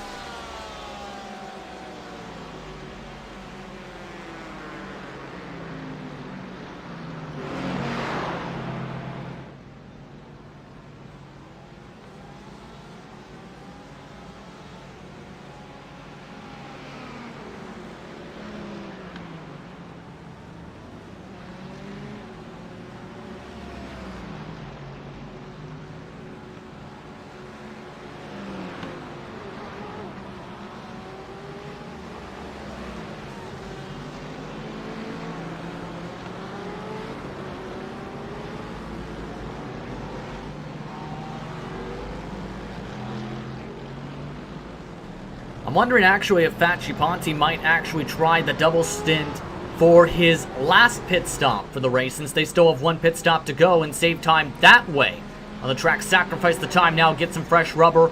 Hope it works out towards the end of the race. Well, it's definitely an option to say the very least with some of the double stints that we can see, between things that are going on throughout the racing circuit, and it is interesting to see how these things can try to play out, and we'll have to wait and see on just what these things can do. I'm keeping eyes though on our battle for 8th in your prototypes, because that is definitely heated up right now. Should note that the GT3s have ducked down some of the leaders. We'll keep an eye on this, as this is again in the traffic now for 8th. Locking up the brakes that time as Aurora, as he tries to let by some of the cars in his BMW. Links the lights in go on by mode frustration, or thanks either way, as now Kevith will deal with the draft. Bobrovsky trying to take it up on the outside line of the bus stop. This could get interesting here in this section of the track. boy. Any give or take? No. Bobrovsky able to move on to the spot, however, as there comes the run, this time from Darwin Mintz. Oh, that was close. You never want to go side by side through the bus stop chicane, and that is the definition right there of a game of chicken. Nobody wants to yield, and nobody's going to yield. It's going to be a case of who's going to back out first. In that case, both of them pushed until someone had to lift to avoid potential contact. Double wide, 2x2, Bavard moving himself into the conversation of the top 10 for the first time in a little while for Kinetic Racing now in the midst of this fight. Looking to the bottom side, bringing up a puff of smoke. It has been a very, very long time since I've seen a fight this fierce in a prototype field, whether that be LMB 1, 2, Daytona prototypes, what have you. And I am glad to see it because this is absolutely thrilling stuff that we're seeing side by side almost every lap. Mines and Bobrovsky getting sideways off of the corner this time. Getting close and close in this diciness as Mintz loses the back end this time, taking the bottom side. As you look at some of the beautiful shots here at Daytona International Speedway in NASCAR 1 and 2 as some of the prototypes work their way still through the banking of the corner. Mintz taking defensive line. Bavard trying to take the offensive line this time. Elects to back off. Doesn't want to force it in the bus stop. So all of these cars are in pushing mode, knowing there's still one stop remaining, and majority of them look to be good on fuel to the finish if they can get to their window for the final stop. Darwin Knight's going to have to take the outside line around John Lang in that Mercedes GT3. More lap traffic playing into things here. And so far, the draft is all so powerful. Will Mines be close enough to look at turn number one? He is. It is going to be up the inside. Bobrovsky not going to give, though, and they're all sorts of loose behind him as Valverde takes a wider line, and now Mines is on the defensive. Not a lot of chances to breathe, and they're about to reach a ton of traffic coming up. They're also closing in on Gabriel Ruse because of the said traffic referred to. Ruse is only about 3 seconds or so up the road from these cars, so this might turn even more into a bigger fight in just a few moments if this times out right with some of the traffic through the NASCAR portion of the circuit. One of the way these drivers are racing in the prototypes, they're not going to be very patient and getting by these cars. Sergio Moresi getting really loose on the exit onto the oval, but runs it wide, and the good thing he did, there goes your prototype battle by on the inside line. They're now closing in on damaged GTE traffic. This could prove troublesome as they're going to be approaching them right at the bus stop. Let's see if anyone makes a move in towards this section. It's lap traffic movement and car around. Ty Kevith, he's around in the bus stop. Stopped along that section as he gets off the racing line. Oh, poor Ty Kevith. That was a pass going into the bus stop. Was a little unsighted by a huge dive from Yao Valverde that I think might have earned Valverde an off track, if not a slowdown as well. And Kevith, there was no contact, just got caught up from the sudden braking and spun the car around. And that was a very bold move first off for Yao Valverde to make that move first off rather. And now drops that car all the way back to 12th position. As we want to talk about though what's happening in GT3s, because here's an interesting situation. Kurt Krum and Peter Bobassa ended up heading in a different cycle. They're the race leaders now in the class. They pit differently compared to the others because Bobassa had a 42-second stop. Krum a 1:03 stop. Everybody else a 1:10 seconds or so. So these drivers rolled the dice, and now they're in the class lead for the time being here, Connery. Yeah, certainly an interesting development here in GT3s because, as you quite rightfully mentioned there, Peter Balassa taking a very, very short stop indeed. 42.2 seconds was his pit stop time, and that promotes him all the way up into P2 and actually within touching distance of Kurt Krum in that race lead as well. So this is a big, big call here for Balassa. It will mean that he has a little bit more of an interesting time in terms of trying to get to the end of this race. So it's going to have to be a sort of another splash and dash for him. I predict what has happened here, that maybe Balassa has actually split this even until the end in terms of the field, because these cars would have had to take a splash and dash anyway at the end of this race, but it was just a matter of when, and Balassa looks to have taken his short step now. Yeah, absolutely right now. Here's the thing to think about, though. Bennett and Baker are closing. Especially right now, Baker is on the back end of Balassa right now in the bus stop. That is for second place in the class. Bennett is just behind them. It's a 2-second difference in lap time last time by, as Baker looks to get the run on the bottom side. Will we go defensive? No, it looks like Balassa will actually let him take the move on the inside line, and he'll get the draft now of the GTE up in front of Facciponti in the run to turn number 1. So, the gap between first and second now, about 3 seconds for Kurt Krum to try and hold on to the gap, who also, remember, took that different cycle. Well, then Kurt Krum, if he can hang on to that lead, it will be a beautiful victory for him to start off the Major Series 2020 season in the GT3 class. And at the time, it's looking like Krum is pretty set to take that win that he needs, because he's got that 3-second gap, and he's been very, very steady in pulling away. He's trying to get around a GTE that he's trying to get around, so some lap traffic for Krum. It isn't very often that you see a GT3 car lapping a car that's in a faster class than them. Yeah, I agree on that one. Right now, Morgan at this point overall is 51st on the track in the 96 machine. It's been up and down day for him so far. Trevor Bobrovsky has just ducked down to the pit lane once again, it seems, though. No, pardon me, he's run up against the pit exit wall. In fact, in the number 10 car, he lost it in turn number 1. So we had a couple of incidents then. So Bobrovsky has lost it in turn 1, and Andy Banfield has lost it in the bus stop just moments ago. This is the replay of what happened to Bobrovsky. There's a little bit of a transitioning there between the racing line and the apron, and he lost it on that tiny, tiny transition. That is not a place where you want to be stopped. It's so terrifying, really, to be stopped on the racetrack, but it's such a one-line of blind corner. And then Andy Banfield, the number 3 car, lost it in the bus stop while this was going on as well. Went in too hot, lost the back end, snapped it around, and bounced off the tires.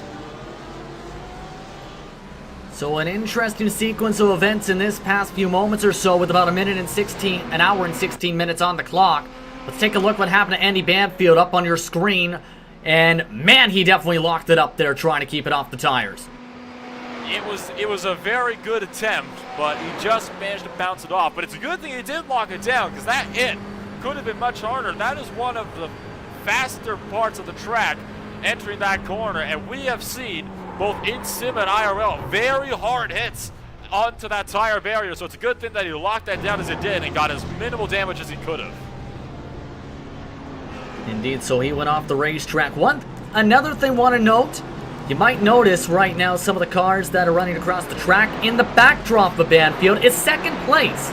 Because of the 4-tire strategy from Facciponti to take that stint now, instead of going, say, a triple stint or a double stint now, Slacker is in second spot, still a ways back, though, of the position, should note. So he is right now in second position, the 08 machine specifically, one of the GSRC broadcasters. Right now is way far behind the race leader, but is up in second at the moment. And there you have the delta between first place in a GTE and second. It's a good 18 seconds. I think it's safe to say that one driver took a longer stop than the other, And that could come back and close back in with pit strategies later on in this race. We are expecting all the drivers in this field to make one more stop at minimum in this race, because there's no way they're going to be able to make it to the end as it is. Let's head towards P2 for GTE, because again, that's where Stefan Schlacker is at the moment. But on the back bumper is Riley Thompson, along with Dallas Pataska saying hello in the class lead by 8 seconds for the prototypes. Gonna break it up for just a split second, but Pataska gets on through, so the fight is on for P2 and the GTEs. It is Ford versus Ford, and Schlachter giving a bit of a flash of the headlights toward Dallas Pataska. So that it was a very brave move for Pataska to go up the inside of Schlachter in the International Horseshoe, because it got really tight, and I am absolutely stunned that they did not spin each other out through this. Thompson is going to have the advantage with the slipstream as they run on down to the bus stop. Keep an eye on NASCAR on the run up to turn 1, especially once again. Again, this is for second position on the racetrack in the GTE class. You're following on board with Riley Thompson as they work their way and cycle their way through the bus stop. Dead even runs through the section, and that might be a potential slowdown. Got through the grass with Schlacker that time. Looks like he won't have to serve one quite yet, but Thompson does have the slipstream for this section of the racetrack and some space compared to Banfield, who is off in the distance. So Thompson, he's getting closer and closer with every passing meter. It's not going to be enough, though, to make the move into turn 1. He's just too far away. You can see Schlachter not worried about it, not taking any big defensive line, but Thompson was much later on the brakes and did actually close in a good margin in the first turn of the racetrack. Now as they throttle towards the International Horseshoe, there still will not be the dive. Meanwhile, there is some more GT3 battle going on up front. Henry Bennett just completed the pass from Peter Balassa, and Marcus Niskanen trying to get in the mix as well. That's just up the road from the battle we've been keeping up with here. So Bennett got through first, that time to the International Horseshoe. Now Niskanen looking to follow on through as well. Defensive line a bit for as Niskanen takes the earlier braking, and here comes the GTE battle for second in the rear view mirrors. As Niskanen takes the bottom side, Balassa takes the defensive line along the double yellow line of the bottom of the banking. Marcus Niskanen is going to have that advantage, but will they have to let the lap traffic through? That's going to be the question. Niskanen going to go way to the apron and try to make this one work, and he's getting squeezed down by Balassa. This contact, this big contact at that. Niskanen going to have to bail out of that chicane. That's going to be a slowdown for sure, and that just about ended in catastrophe. More trouble behind them. And two of those cars in the prototypes nearly ran over the back end of the GTEs. That was Tim Clausen's following on behind, but Dawson Brock, that had a bit of a dicey move. They were trying to get on through as well. That's second and third in the class. And now it is side by side with some of the traffic. Will the prototypes make it 3? Yes, they will. A tight entryway as they back off the gas. Oh, look out! Balassa got loose. Oh my goodness, everything is really kicking off here today, or tonight, wherever you want to call it, here in the major series. Balassa very loose, nearly cleaning out Dawson Brock in the prototype as the car swung back to the left. This is just really kicking everything off today. Oh my goodness. Let's start off this at the bus stop because these guys made door-to-door contact. Niskanen took the slowdown in the end. Keep an eye on the left rear. As you see the run, Balassa just didn't give up the space knowing there was a car underneath. I think he expected him to back off. Well, I think that too. That's exactly what he was trying to make him back off, and unfortunately Niskanen did not back off. He did the exact opposite. He tried to force the issue, and Balassa was not having that at all. And by the way, those two cars, well, they're back on track right now, and they are nose to tail. So this could end in absolute disaster for both drivers. Niskanen going to be a bit, shall we say, a bit calmer and try the outside into the bus stop, and he's going to let off early. Balassa still covering that inside line. Still have Joshua Wolf that wants to get on through as well now. Don't forget Adam Facciponti also trying to get on through. They'll stay on the left side of the racetrack for the faster class cars. Yeah, this is getting too dicey, I think, for some of their liking here, but you can see Niskanen. He's got a run, but is pinched right behind the fellow class, the different class member. He'll try and fall off Facciponti's draft as Balassa tries to not lose too much time on the bottom side of the racetrack. Now he'll take a defensive line as the GTE still wants to get through. Balasso's really compromising himself right here by not letting Facciponti through. He's lost a lot of time to Niskanen. Niskanen on the inside trying to capitalize, and he is going to do that side by side of the International Horseshoe.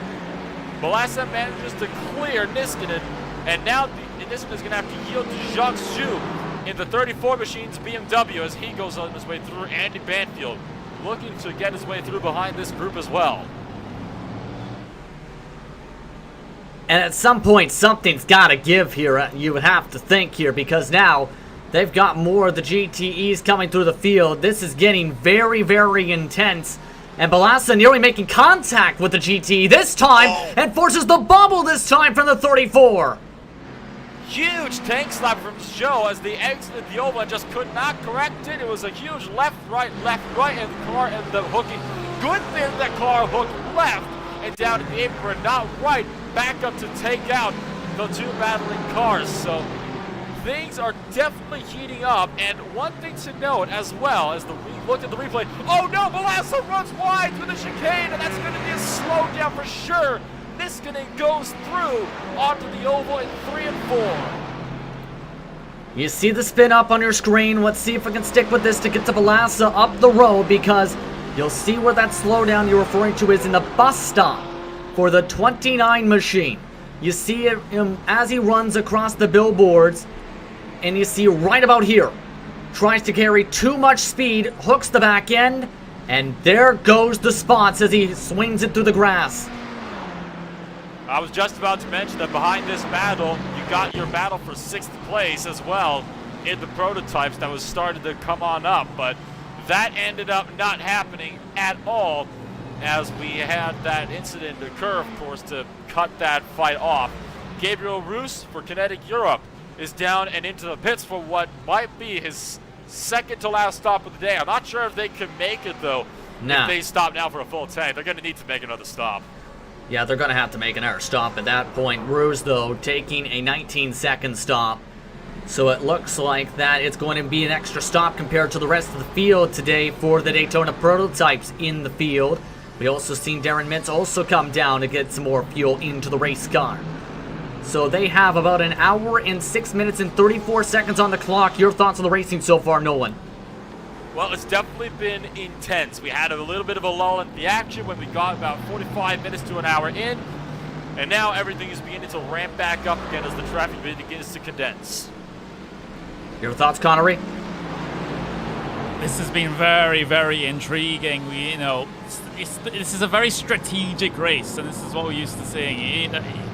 At draft circuits such as this, such as Monza, as well as another big one where it's less the battle for the track position and more the battle inside the pit stop cycles here. So once we get towards the end of this race, you'll see a lot of drivers getting themselves shuffled into different positions, maybe even race-winning positions for some of them.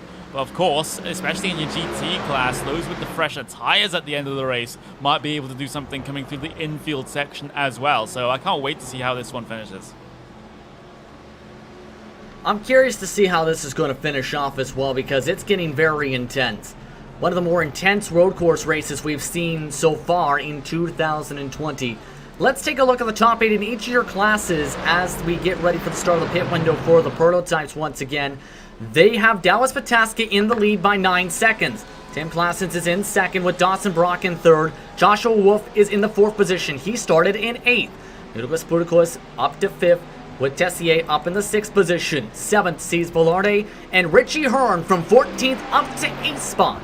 Rounds out the top 8 for the prototypes. Let's take a look next at your GTE class, where David Barriclough is in a commanding lead by more than 20 plus seconds over Stefan Schlacker up on the racetrack. Riley Thompson's in 3rd. Adam Facciponti is in the 4th position. Jock Show is in the 5th spot despite the spin, with Fabrice quietly in the 6th position. 7th and 8th seen Shane Norton and Christopher Ems rounding out the top 8 in that class. Then in the GT3s, it is Kurt Crum who is up at the front of that class still. He's actually gained ground on David H. Baker in the past few laps or so. He's now up by 4+ seconds over him, Henry Bennett, and Marcus Niskanen rounding out the top 4 positions. Peter Balassa is in 5th spot still with Jens Kaiser quietly inside the top 6. Eric Mick is in 7th with Enako Hernandez-Rose rounding out the 8 drivers in the top 8 at the GT3 class today. That's a look at your rundown for the top 8 of each of the classes so far here as we approach the 1 hour to go mark and the start of some of the pit windows for some of these teams today.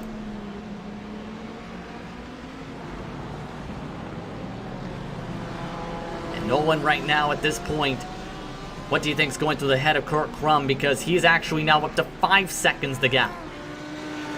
Well, that is going to be the big question, is with Kurt Crum. Again, you said the 5-second gap for Crum. He's got to be thinking he's in a pretty comfortable position at the moment. It'll be interesting to see if he'll be able to hang on to that lead, though, because he still has a stop or 2 left to go. So it'll be interesting to see what the strategy could play into things. Let's follow along with the RaceSpot fan immersion with that machine right now. You're watching the iRacing Esports Network and RaceSpot TV for the Major Series European region and the Daytona 2.4.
Just as we went to RaceSpot fan immersion, a stack-up happened into the International Horseshoe, where Rene Aurora was hit from the back end, entering the corner as a magnitude of traffic tried to get through.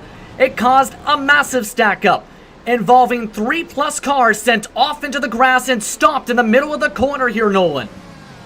And there you have it. That was a Mercedes that punted the BMW around, and then Porsche finished off prototypes, having to slam to stop. Oh, he collected one of the Merc cars from Unorthodox as the car backed up across the racetrack. So that is not a place you wanted to be stopped. And you saw the prototype tried to get through. The BMW tried to back it up and didn't realize that the Merc was going to try to find its way through. That was probably one of the worst possible scenarios for him right there. Yeah, that is not a great situation. We'll take another look at this. You can see so many cars were looking to get on by that situation in terms of the traffic. And that collected one of the top 8 drivers we had just mentioned, mind you, in the GT3 class, who was just looking to get on by as that was all coming around and ended up getting collected towards the end of that incident. Yeah, so it's very unfortunate to see such a thing happen. And there you see, there's the dive from the Mercedes, and I have to say, that was a bit of a reckless dive from that Mercedes up the inside of the BMW, then comes right back up, and it was one of the Kinetic Racing Mercedes, not one of the UDOX Mercedes that got collected in that crash, and the Beamer had to stay still on that track for a good bit of time before he was able to get clear. But man, what a scary incident. And one of the horses, oh, big crash. We just had a car go hard at the outside wall at the bus stop. The 21 machine, Mike Gunn, just lost the back end and pancaked the outside barriers. on the exit of the bus stop chicane, and that car is junked. Take a look at this one on the race spot replay. And it looked like a little bit too much grass on the final portion of the bus stop caused that. Yep, a little bit too much. Right there it is. And watch, there's the hook, and bam! Hard into the outside barriers. That has got to take hit of the race right there for, my God, for the Hanson Brothers Racing Machine. A prototype was on its way through, but unlike our last incident, it was not caused by lap traffic today, just taking a bit too much of the grass. And watch the wheel, there was just nothing he could do. You saw that car going around, it was just a passenger at that point. Yeah, nothing you can do in that type of situation. And this is just all happening as the pit window opens up for not just some of the prototype drivers, but as well some of the fellow class members for the GTs. We have Gaunt coming out of the pit lane just now with this faster pair, but we also had some of the drivers in the GTEs duck down to the lane in the past little while or so, just as that was happening. So pit stops are underway across the field with under an hour to go. And meanwhile, we got another fierce fight in your GTE class. Liam Sheen versus Andy Banfield. That pass was just completed around the outside of turn number 1. Banfield struggled to hang on as Liam Sheen threw it up the inside. There was a lockup from Banfield, and they managed to squeak their way through it. That is a fierce fight for position right now. And all the while, you got traffic still trying to work its way through behind them. It's a bit down the running order, but every point counts in the overall complexion of things, to say the least. And Liam Sheen having a pretty decent day so far in the 63 machine, trying to be getting as high as he can in the field. And like you said, every spot counts, every point counts. We've seen championships in the past come down to the final point, just 1 point. So every spot you can get matters. Sheen has got that advantage as they're on the brakes for the bus stop chicane. This might be down to see if he can get the run off, but it doesn't look like he did. It was a terrible run through the bus stop chicane for Liam Sheen, who's actually going to move aside to let Marcus Niskanen's Mercedes through on the inside. So letting the faster traffic on through, knowing that situation with Niskanen. Niskanen right now is the 4th place car in his class, but is already still a ways back of the class lead for the GT3 class. As they work their way into turn number 1 once again here. Still, we have pit stop. Fabrice just ducked down this time by the 836 machine. He's coming down for what is expected to be their last stop of the day. So Undis Puticus as well, coming out from Kinetic Europe. It's most likely going to be their last stop of the day as well. So, Peter Vostrel taking a slide in the BMW as they entered the oval. Somehow hung on to the car and saved it after locking the brakes down. But it was a good save at that. Let's take a look at this one. As you can see, there's a prototype to the inside, and right there just lost the back traction.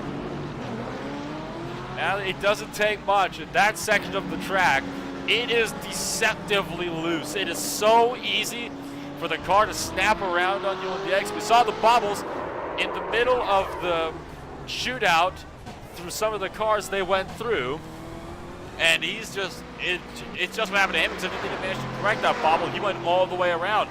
It is a very bumpy part of the track there, which is why it's so easy for the cars to get spun around. Dallas Protaska, he's now out of the pits as well from his final stop of the day, and he has lost the race lead in doing so. Indeed. And you see pit stop off and away. Dallas Protaska right into the middle of a battle with someone yet to get into the cycle so far. And of course, right now, this is to keep in mind that they have to make sure they get around the racetrack cleanly and quickly. Down to 4th does go to Protaska for the time being, but again, he just did take that pit stop for the time being. That is Vavarde. That is behind him, who is yet to take a second pit stop. And Tim Clausen was the first driver that was in the lead behind Protaska. Now it is going to be Clausen's that is up and into the lead. This is your battle for second place. Adam Fittipaldi and Riley Thompson. That gap is closed and is now sitting at just about 0.4 of a second. So this is a fight that could heat up. Tim Clausens has just entered pit lane as well, and right behind him, Dawson Brock is following suit. So things are beginning to heat up, and it'll be a question of can they get off pit lane before Potaska can come around. Joshua Wolf, you'll see entering the pit lane in the background. See them and on your screen right now for their scheduled stop. Potaska took a 19-second pit stop last time, 25 seconds for Valverde last time by, 20 seconds for Darren Mintz for comparison's sake. Valverde is also ducking down this time by to join them. While Dallas Potaska with his massive lead, looking to continue to make it grow, passes by them like they're sitting still because, well, they are in the pit boxes still for at least another 5+ seconds. And Tim Kloss is going to be the first driver off of pit road. Kind of expected this to be the case. Dawson Brock will be right behind him, and they're going to be coming out right amidst a whole bunch of traffic. So this could get very dicey because these guys are coming out from a pit stop, and they're right in the midst of traffic, and that is never something that you want to be caught in. Indeed, and while these drivers continue to cycle out and try and get a chance to breathe, I'd like to remind you that today's round does support charity, the Cure LGMD2I. That is CureLGMD2I.com, which is the limb girdle muscular dystrophy type 2I. It is a progressively debilitating disease caused by weakness and muscle wasting, mainly in the shoulder and hip areas. This congestional disease is a rare form of muscular dystrophy. Over time, this excessive muscle wasting can result in cardiovascular, respiratory, and overall physical complications, typically beginning in early adolescence. They are hopeful that with the groundbreaking work being done with gene therapy, drug screenings, and clinical trials, successful treatment will halt the progression of LGMD2I. This week, 40 drivers so far have taken a second qualifying run, with 50% of those proceeds going to help this great cause. Once again, to donate yourself, go to CureLGMD2I.com. And very good charitable actions being brought along by the major series this round to start the season. Absolutely, it's always good to see charities getting involved, and you know, the donations, they never have to be big. You know, it can be as small as $1 sometimes, but you know what? Every penny counts towards these charities. Oh boy, big block there from that Daytona prototype. But you know, every penny counts when it comes to these charities. So it's just so good to see that so many drivers throughout this field have been donating towards such a good cause. Absolutely, and you see right now still, Tim Clausen still in second position after all the pit stops for the prototypes here. But how does the strategy look is going to be the main question. The strategies have been all over the place for the rest of the classes because of the flexibility today.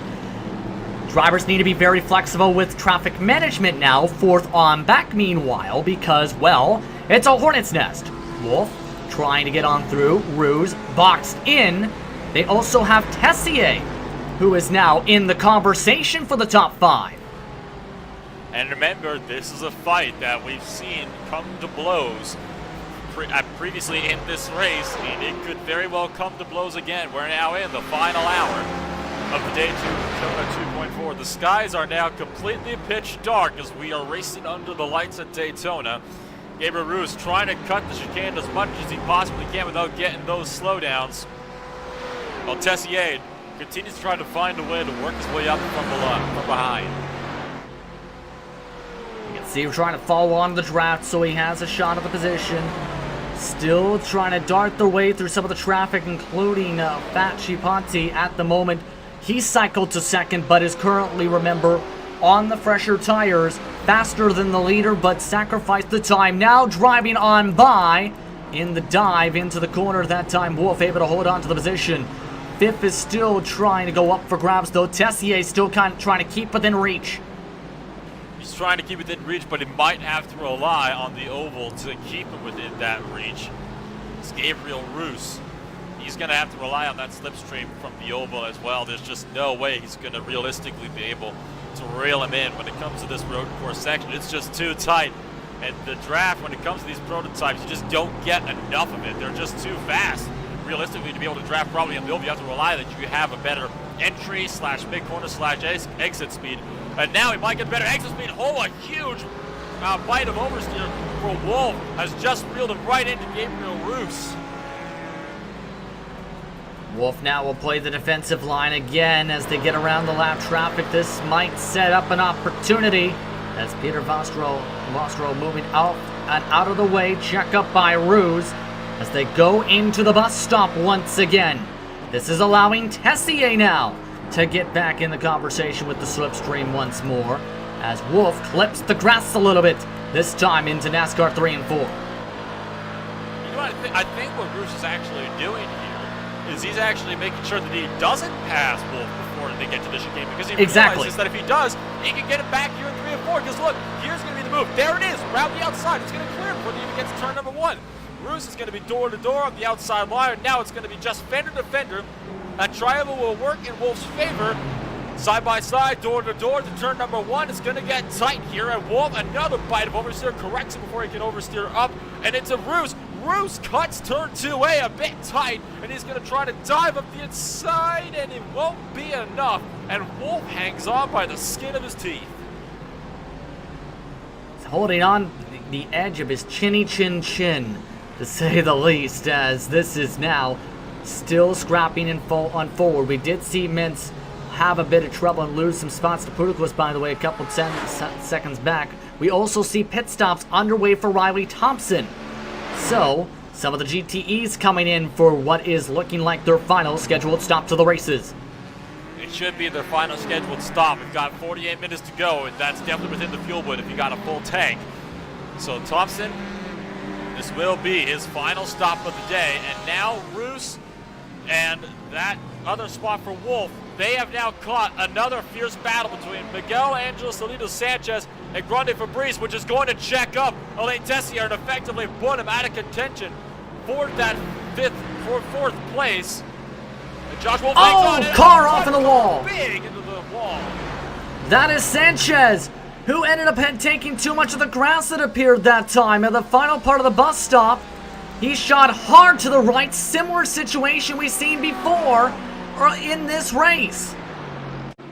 And that really hurts to see, and while that replay is going on, those two prototypes still side by side. Gonna take a minute to look back at what happened here. The pressure must have just gotten to Sanchez.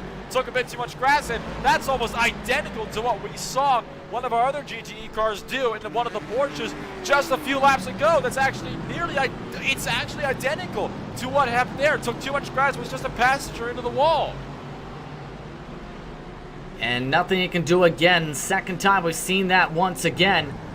And look, if I'm looking correctly, Schlacker just took a third stop for 7.5 seconds, so something happening with the 08 machine. That will lose them a ton of time and take them out of the conversation for the GTE top 10 potentially.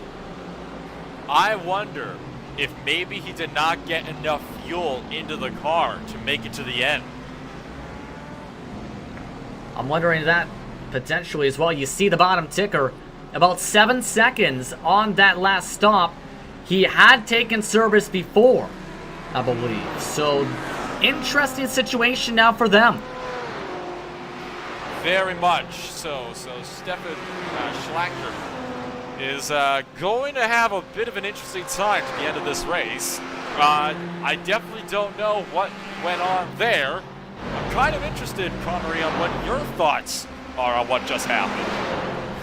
Yeah, that's a weird one. Usually when we see sort of unscheduled stops like that, you know, speeding off of pit exit, you have to come back in and get a 15-second penalty served. But, you know, that was 7 seconds stationary on the lane, so I'm not entirely sure what's going on there. Meanwhile, you have Joshua Wolf and Gabriel Roos still close as ever. There's a Ferrari that almost went off directly ahead of them. In fact, those two Ferraris going to go side by side coming through this first sector. That might be a bit of a cause for concern from Wolf from Roos. They're going to have to stack up here behind those two GT cars, but they'll have to make their way by on the inside here. So Wolf has actually done a very good job here defensively to hold on to that P4. Roos able to squeak his way through on one of the Ferraris, but the thing is, for Joshua Wolf, he has no friends around right now. He has no drafting partner. Well, he does kind of well, have a couple of cars maybe down the road that he can just get slipstream off of momentarily, but no one of his own class. So he's still particularly vulnerable at this stage, but just because Gabriel Roos has a good opportunity to get past doesn't mean that Roos has the opportunity to break away. Yeah, absolutely right now, and you're seeing them go down the back straightaway, for example. You can see again, even if you get through the first part of the infield well, yes, it's a way to break away, but with such the short distance, there's not that chance to exactly try and break the slipstream today. Right now, if you've got a drafting partner, you're likely seeing them the rest of the way, and Gabriel Roos is now Wolf's drafting partner for the next 44 plus minutes potentially here. Yeah, absolutely. You'd have to hope that you can lose him in the pit cycle.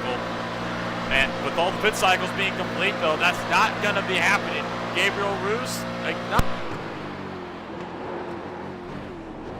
And right now, at the same time here, Connery, you got to remember, fuel might be still a big worry for some of these cars, too.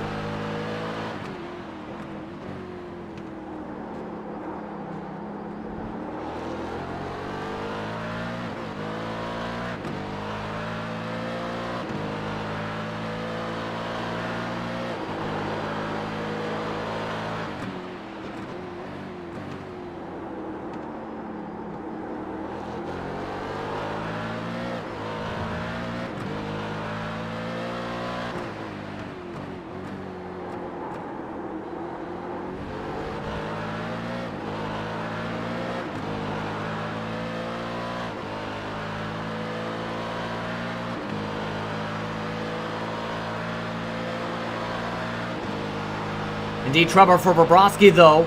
The 12th place car in the class. He went around in the International Horseshoe just moments ago in the 10 car, and it looks like it was one of the GTEs that was forced to stop as well. Pardon me, one of the Profel prototypes, and Travis Henderson.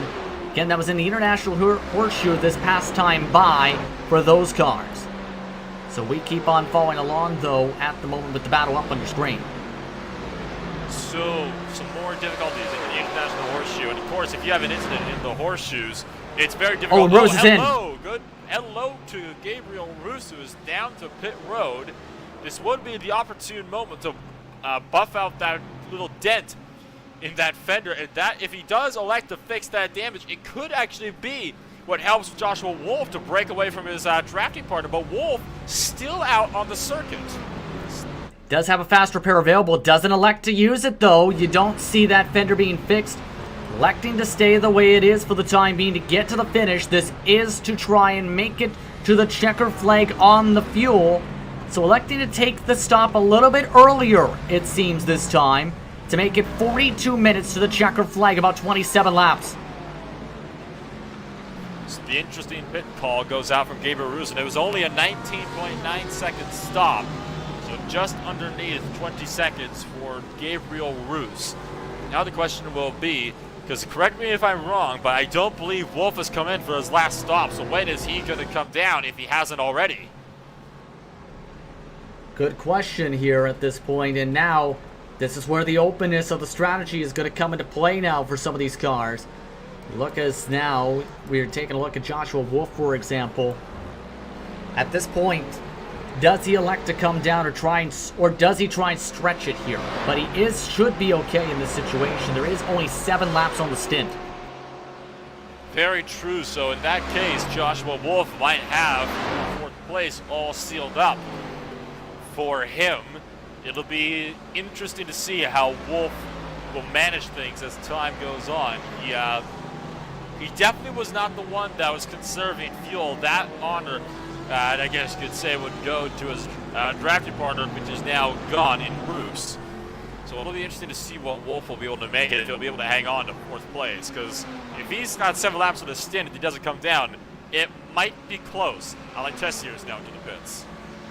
Also into the pits, David Barriclough, the leader for the GTEs. He is also elected to the pits, so Facci Ponti going to pass on by. 24, 25 plus seconds. Is this going to be just fuel only, or is it going to be tires? It's going to be fuel. So, a triple stint to the tires for Barriclough. Very interesting indeed. So, triple stint for Barrichello. That is a risky move at this point. We did talk, top of the broadcast, about pit strategies, how, you know, some teams might try it. It is risky, though. It does have its risk, yes, but at this point, it is with how cold the track is here today, Nolan, a risk that for a lot of teams might be worth to take. And a typical strategy, in fact, potentially we might see next week in the 24-hour event. You see that right now, 70 degrees Fahrenheit. The track temp has stayed around that mark all race, so there hasn't been too much variance in that part, other than the fact that there's more rubber on the track.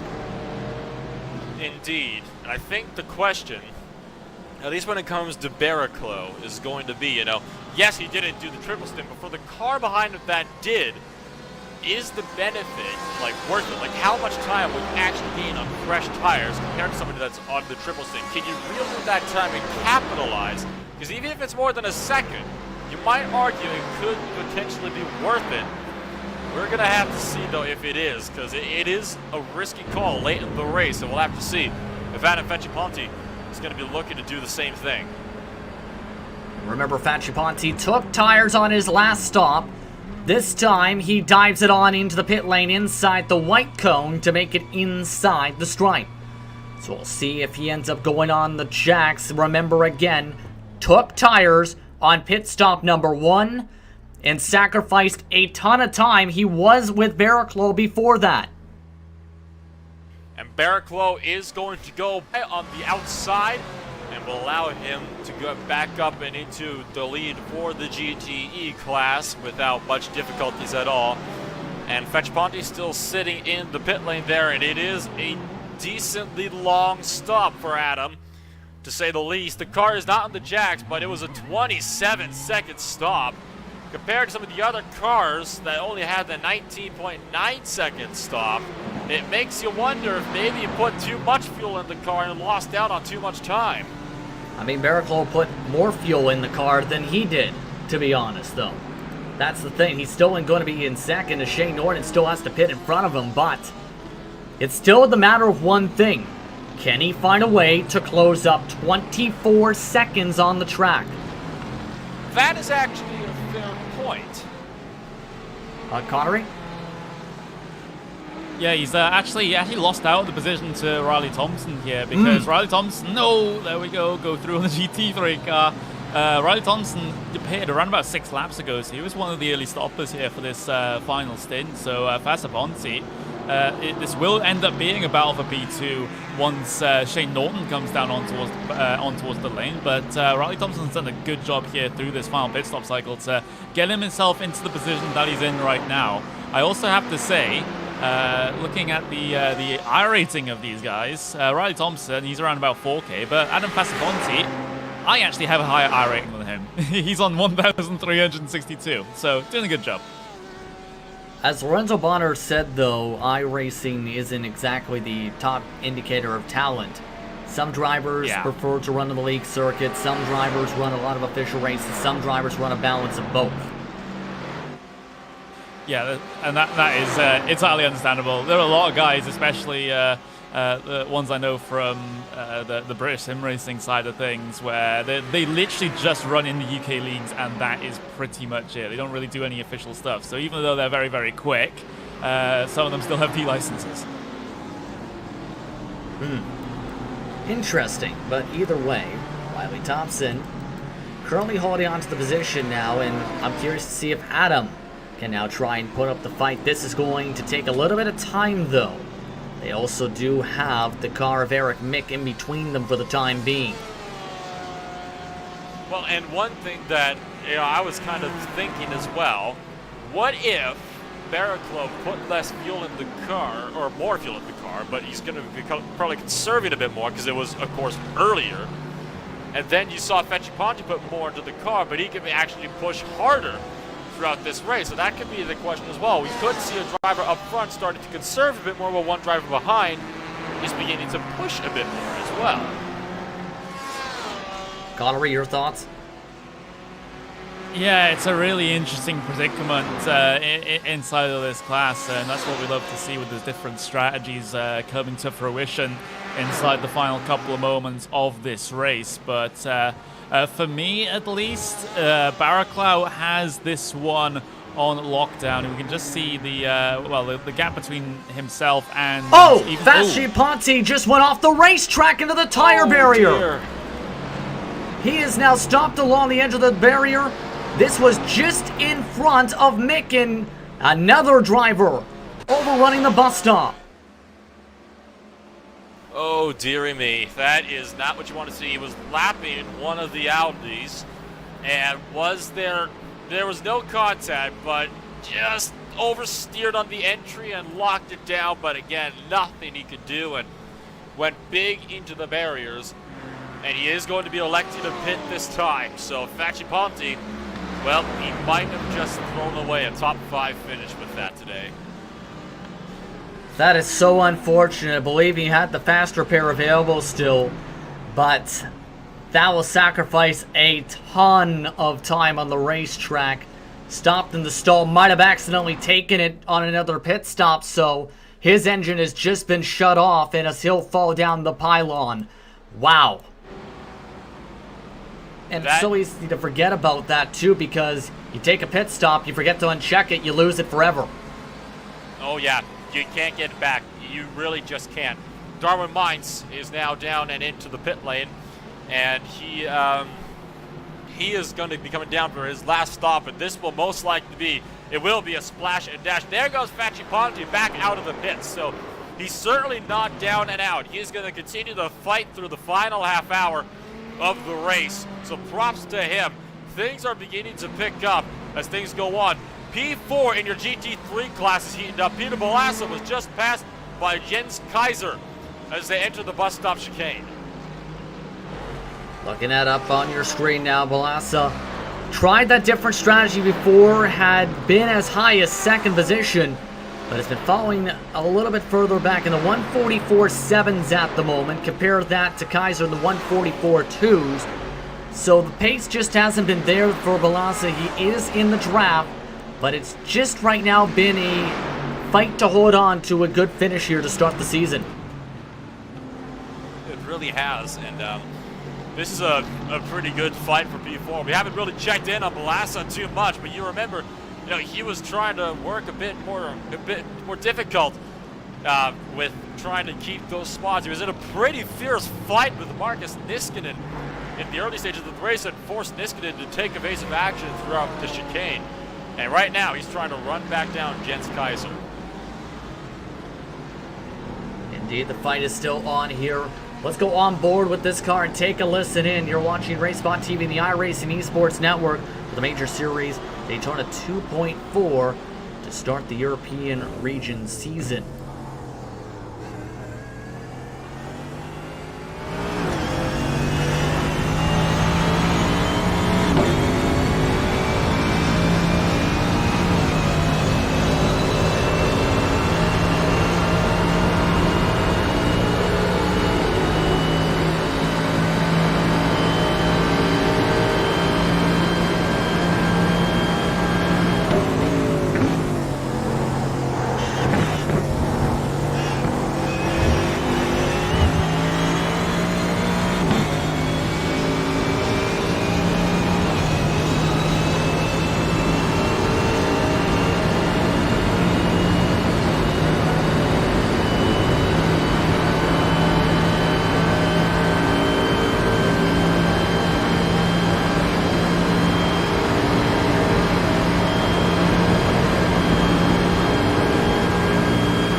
Welcome back, everyone, as you've been following along with Balassa's car.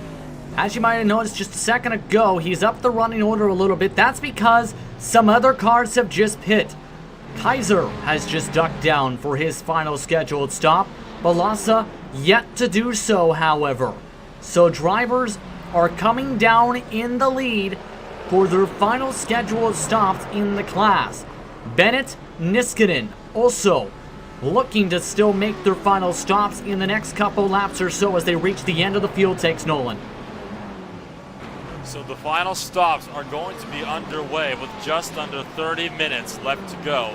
And it is going to be crunch time after that. And that is when we're going to be seeing most of the drivers pushing all out right through to the end of the race. Who are some of the teams you've been keeping an eye on as this race has progressed? Because it's been an entertaining one, to say the least, especially in the battles for the edge of the top 5, such as this one. Well, it certainly has. You know, the Hansen brothers with Karlin Marzov, he's been having a decent run for himself today. It's been a very intense run for him as well, but he's made up 4 spots and he's up into 5th place in your GTE class. Things are, it is close. It's a tight battle all the way around the racetrack for so many different positions. And sometimes when a battle begins, it can just reel back in, and this is one of those battles we like that is. It's now going to be a Grande Fabrice that will try to threaten Marzov, and they are going to go 3 wide down the back straightaway, trying to work their way around this. A prototype zigzags his way through. We have a car sideways up front. It's Vostrel again into the grass, this time in the bus stop, and it was again an incident of his own, lost the back end on the entry, and that caused cars to go evasive all throughout the bus stop as well. Let's take a look at what happened to him up on your screen. Vostrel just lost the back end in the first part of the bus stop, and in good racecraft to power it off, to get it off the racing line, to prevent any possible stack up in that line, middle portion of the bus stop. Vostrel has really not had this race go his way. He has been struggling so much throughout this race, and it's got to be what, the 3rd spin he's had now. Like, this is he's having some serious trouble with the car control, and I don't know if it's the setup or if it's some kind of damage that we're not seeing or what, but you know, that car, it has not gone his way today. By the way, more pit stops have taken place in the class. Peter Balassa has ducked down for his service. Kurt Crum, remember, has, but Henry Bennett is also now within range of Crum's car. So the fight is on for the net race lead in the GT3 class. This is going to get real interesting. Henry Bennett hard on the heels of Kurt Crum. And it's going to be a hard fight between Bennett and Crum. Bennett has got a massive run on Crum down the front straightaway. He's reeled in a 7/10 gap from the start of the oval to under a quarter of a second by the time they reach turn number 1. I think Bennett is definitely pushing all out. Crum might be backing off a little bit.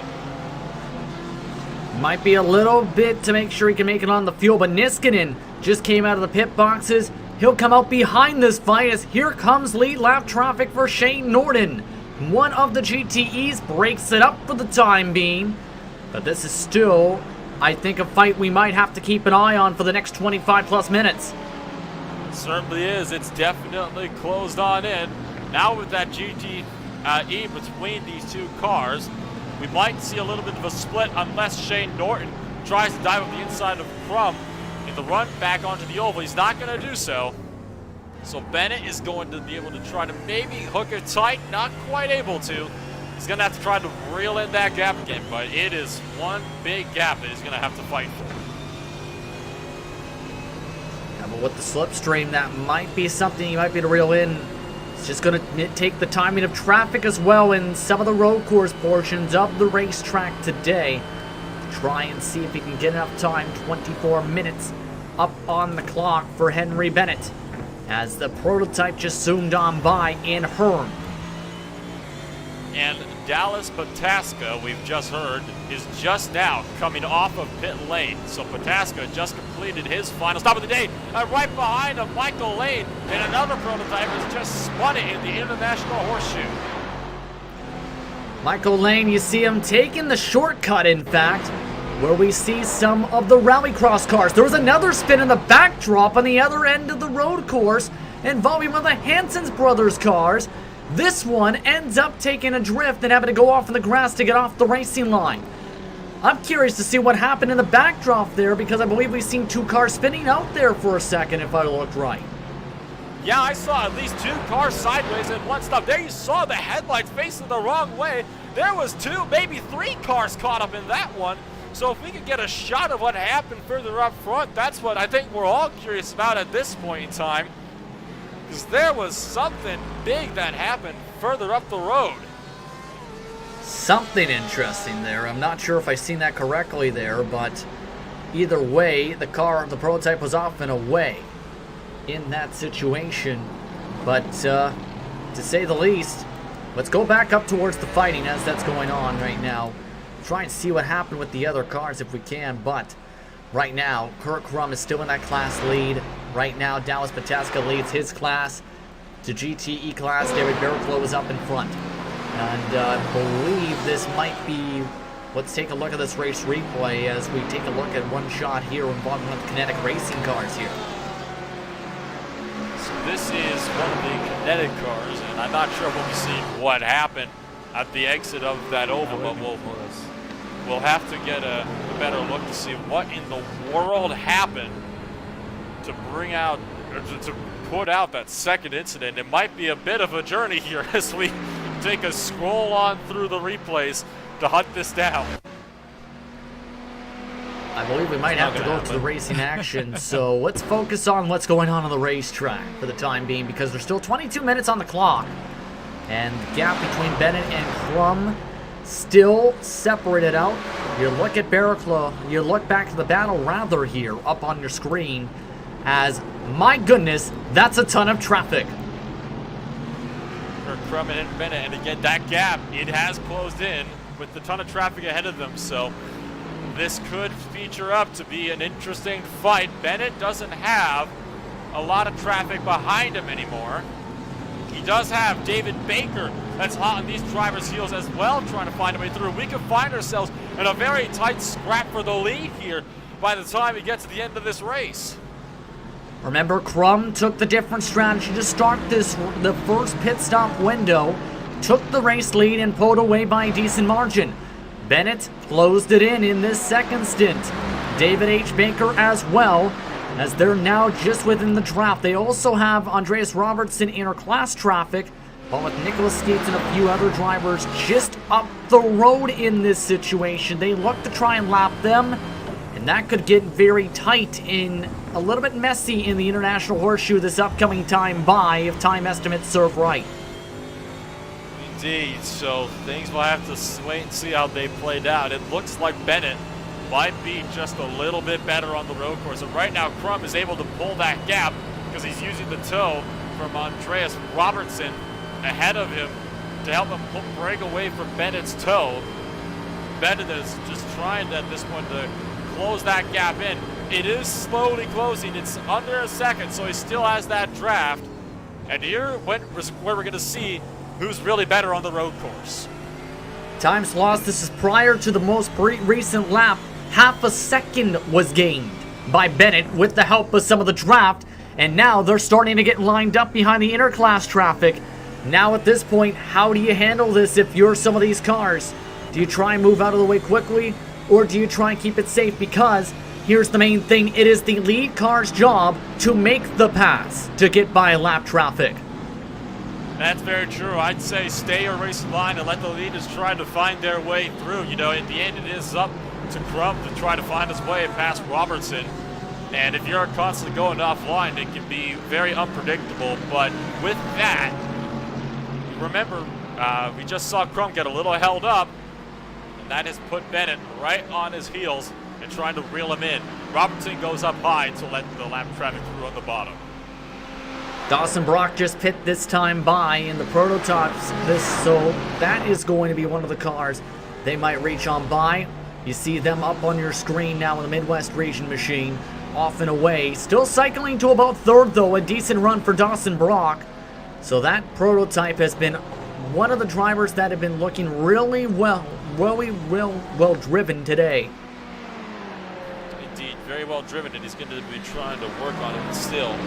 Bennett going to go by Robertson on the inside of the track, and after they get by Nicholas Skeets ahead of them, they will be able to just run away with this and hopefully try to pounce on the race. They've got one car sideways. It's a prototype. Daniel Sharp ahead of them.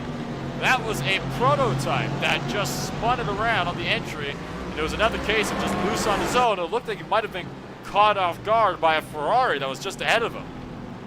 Thought that was going to be near disaster for a second there, but you can see it up on your screen now. Talk us through what happened here. You see, there's the Ferrari that the prototype was about to lap on the inside. Here comes that prototype as it throttles up towards turn number 1, and went in with too much speed, actually. Locked it up by just a little bit, went straight, tried to turn it in, but, you know, when the wheels lock up and you're trying to turn it, you don't have the brakes, that's not a good idea. It's just going to get away from you so quickly, and that's what happened there. Unfortunate for them, but right now to note, the traffic is cleared up for now, but Crum has broken a bit of the toe for now. He has been able to pull away just a little bit at the edge of the draft of Henry Bennett. Bennett has gained the past 2 laps, but that might change this lap since the distance is pretty high, and Travis Henderson just had to pass by the second place car. That's the car that just wedged its way into the scoring pylon to break things up. So it's going to be curious to see, is there going to be enough time? There is 17 minutes on the clock, 12 estimated laps to go for the prototypes, for example. 11 to go for the GT3.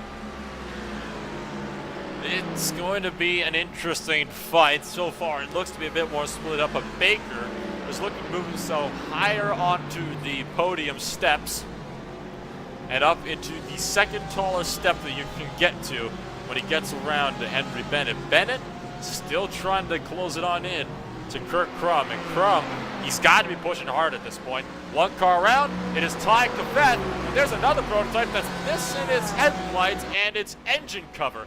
Huge incident. Holy cow. Huge leap for one of the prototypes in the bus stop. That was for Vrosky, I believe that was. Yeah, that was the 10 car. And trying to avoid our prototype locking up and making huge contact with Kevith to go around. So that is a big incident, to say the very least, on the circuit. My goodness. Yeah, Kvet just locked up and spun it, and he stopped right on the racing line. And when you're in the chicane, your line is basically dictated from the moment you start to turn in. You'll see this from Vrosky. Look at this. He was in the smoke. He couldn't even see where he was. There was nothing Vrosky could do there. That's just bad luck. That's horrible luck. In fact, now let's take another look from the back wing. So from the rear wing of Vrosky, you'll see just how thick the smoke is. And keep in mind, this is what the drivers are seeing similar stuff out of the windscreen. And you'll see, where do you see where the prototype is in the midst of all of that? You just can't. Yeah, it's just almost a guessing game, almost like in that situation. Connor, your thoughts on this incident? Yeah, that's a really, really tough one there for Wachowski. You can't really predict anything that's going to happen in there. He's just an absolute passenger, and you have to feel bad for him. It's not been the greatest of races for him today, and Fritz, well, he's come down towards the pit lane, obviously, to get the fast repair, which is why he now has a front end to that number 10 car, but yeah, that is almost impossible to avoid there for Vorofsky. It's just one of those things that does tend to happen in motorsport sometimes, and he's just got to take that one on the chin. Like I said, not being the greatest of races, maybe look to the next couple of rounds to try and recover things somewhat. That car in 14th position at the moment here. Only about 14 minutes or so to go, and mind you too, Second and third now for the GT3s is up for grabs here, Nolan. Yes, absolutely. The third place battle is going to be on the GT3's. Baker is going to be trying to hold off against Bennett, and it looks like Baker actually passed David Baker on this lap. It have to be, because it hasn't updated on my own timing screens yet, but Baker has just gone through on Henry Bennett to take second place. He's on an absolute charge though, don't you think? Oh, absolutely. That car has been absolutely flying throughout the past 15 minutes ever since he completed that final pit stop. And now it comes the question, can he get himself the move he needs to, because he is gaining the time up on the board, and you see he is just in the slipstream. We know how effective that can be. Now becomes the question, what do you do if you're Kurt Krum, knowing there's a fast car coming in wanting the lead? Well, you got to defend big. Now is not the time to show any kind of mercy. We're in the final 13 minutes of what's been a 2-hour, 25-minute race so far. He is definitely not going to be wanting to give any kind of ground whatsoever. Krum is going to be looking to take that lead. Still going to keep an eye on this once more. One of the most exciting battles on the racetrack. They do have the traffic up in front of Pudakus that wants to get on through. That might cost Krum a bit of time. Krum having to take a bit of a defensive line. And going now as he lets on go, and there's another car around. Henderson went around once more that they'll also have to deal with as he comes back onto the apron underneath these drivers. Oh, this could get antsy here as Henderson comes right back up in front of Krum. This is actually what Krum needs, though, because he gets that extra bit of a tilt from the trap. We're just down this little bit of a straightaway, and Baker, there's nothing he can do about that. Yeah, absolutely right now, as he does have Bennett to work with, but he also has his talent to work with. Oh, no! Baker's engine is done. My goodness! That is the exact way we did not want the fight to end. That actually hurt. My heart hurts from that. He had been the dominant driver before the pit stops to start the night, and now he'll end it not in the top 3. A mistake we've seen twice over comes at the worst possible time. Oh, he's going to be kicking himself over that one. I can guarantee you that. That was absolutely disastrous. He was set to go through and win the race in GT3, and now he's not going to be able to finish it at all. Didn't even have a chance to save that. Not a hope of recovering. And that is, well, I'm not sure what to say for David H. Baker. Unfortunate situation for him at this point as he'll fall down the running order. But now it becomes the question for the next car up. What can Henry Bennett do to try and close up the gap? I think it's a question of is he going to be able to close that gap. Remember, Bennett has been steadily dropping back a little bit. He did close a bit the past couple laps, but overall, you see, lost half a second on the last lap alone. At this point, he's not going to be able to catch it up. Even with 7 estimated laps to go for these cars? We'll have to see. Maybe lap traffic to give him a hand there. Speaking of lap traffic on Chris Robertson, taking a bit of a moment, and the bus stops came behind them. Had to cut through and gets a slowdown penalty while he's dealing with some traffic himself. But, Bennett, he's going to have some help here if he's really going to be able to realistically get his way back up there to the front. See it up on the screen right now as Krum looks to try and secure this run. Bennett really sending it behind him, meanwhile, into turn number 1. And here we go. You can see he's now in the slipstream of Sergio Moresi. He is interclass traffic that is wedged between this, and that might actually help out. That actually could. That car right between them right now, if he can make sure that he's not past him by the time they get to the oval, that could be exactly what Bennett needs to slingshot his way back up and into the toe of Kurt Krum. He cannot pass before the oval. That's going to be crucial, that he doesn't get held up by him on this road course section. This next corner, it could make or break that run. It absolutely might here. Overrunning a little bit this time. Might have had a bit of hop that time, Bennett. But still has to get around the interclass traffic before he can focus on the race leader. Coming to an estimated 5 laps to go. 8 minutes, 50 seconds up on the ticker. Bennett looking to try and fight for the top step of the podium, but still can't get the run quite yet in the interclass traffic. You can see the difference, though, in the confidence in the braking zone between him and the lap traffic. And that might have actually checked Bennett up a fair bit. Moresi going to go to the outside to let Bennett through. And he's got one huge gap that he needs to reel in, and he does not have that long to do it. See this down the straightaway in front of the fans here at Daytona International Speedway in the tri-oval. The gap between the two cars once more is still 2 seconds. So all it will take is one mistake for Crum, and the draft will potentially reel Bennett back in. It's the matter of timing it up just right if you get the chance, though, too. At the same time, one mistake from Bennett could also hand Kirk Crum the win on a silver, or rather a gold platter. Absolutely. Great point in that case as well. But right now, Crum being conservative at this point, Bennett is being aggressive on his entries. So the differences between the two right now, pretty substantial in how the driving styles are starting to match out, with the win potentially on the line here between these two cars. The times are within a couple tenths of a second of one another last time by without the help of a draft for Bennett. Kirk Crum's got that draft, though, from Jared Morgan in the Ferrari up ahead, and he's going to use that to his every advantage. Bennett does not have that luxury on him right now. He's got to find that time at the road course section. If you ask me, that is where he's got to make that time up so he can get within that draft, where it's just not going to happen. Especially since he won't have the aero push to deal with Nolan. Oh, yes, absolutely. And that's something he's going to have to focus on as well.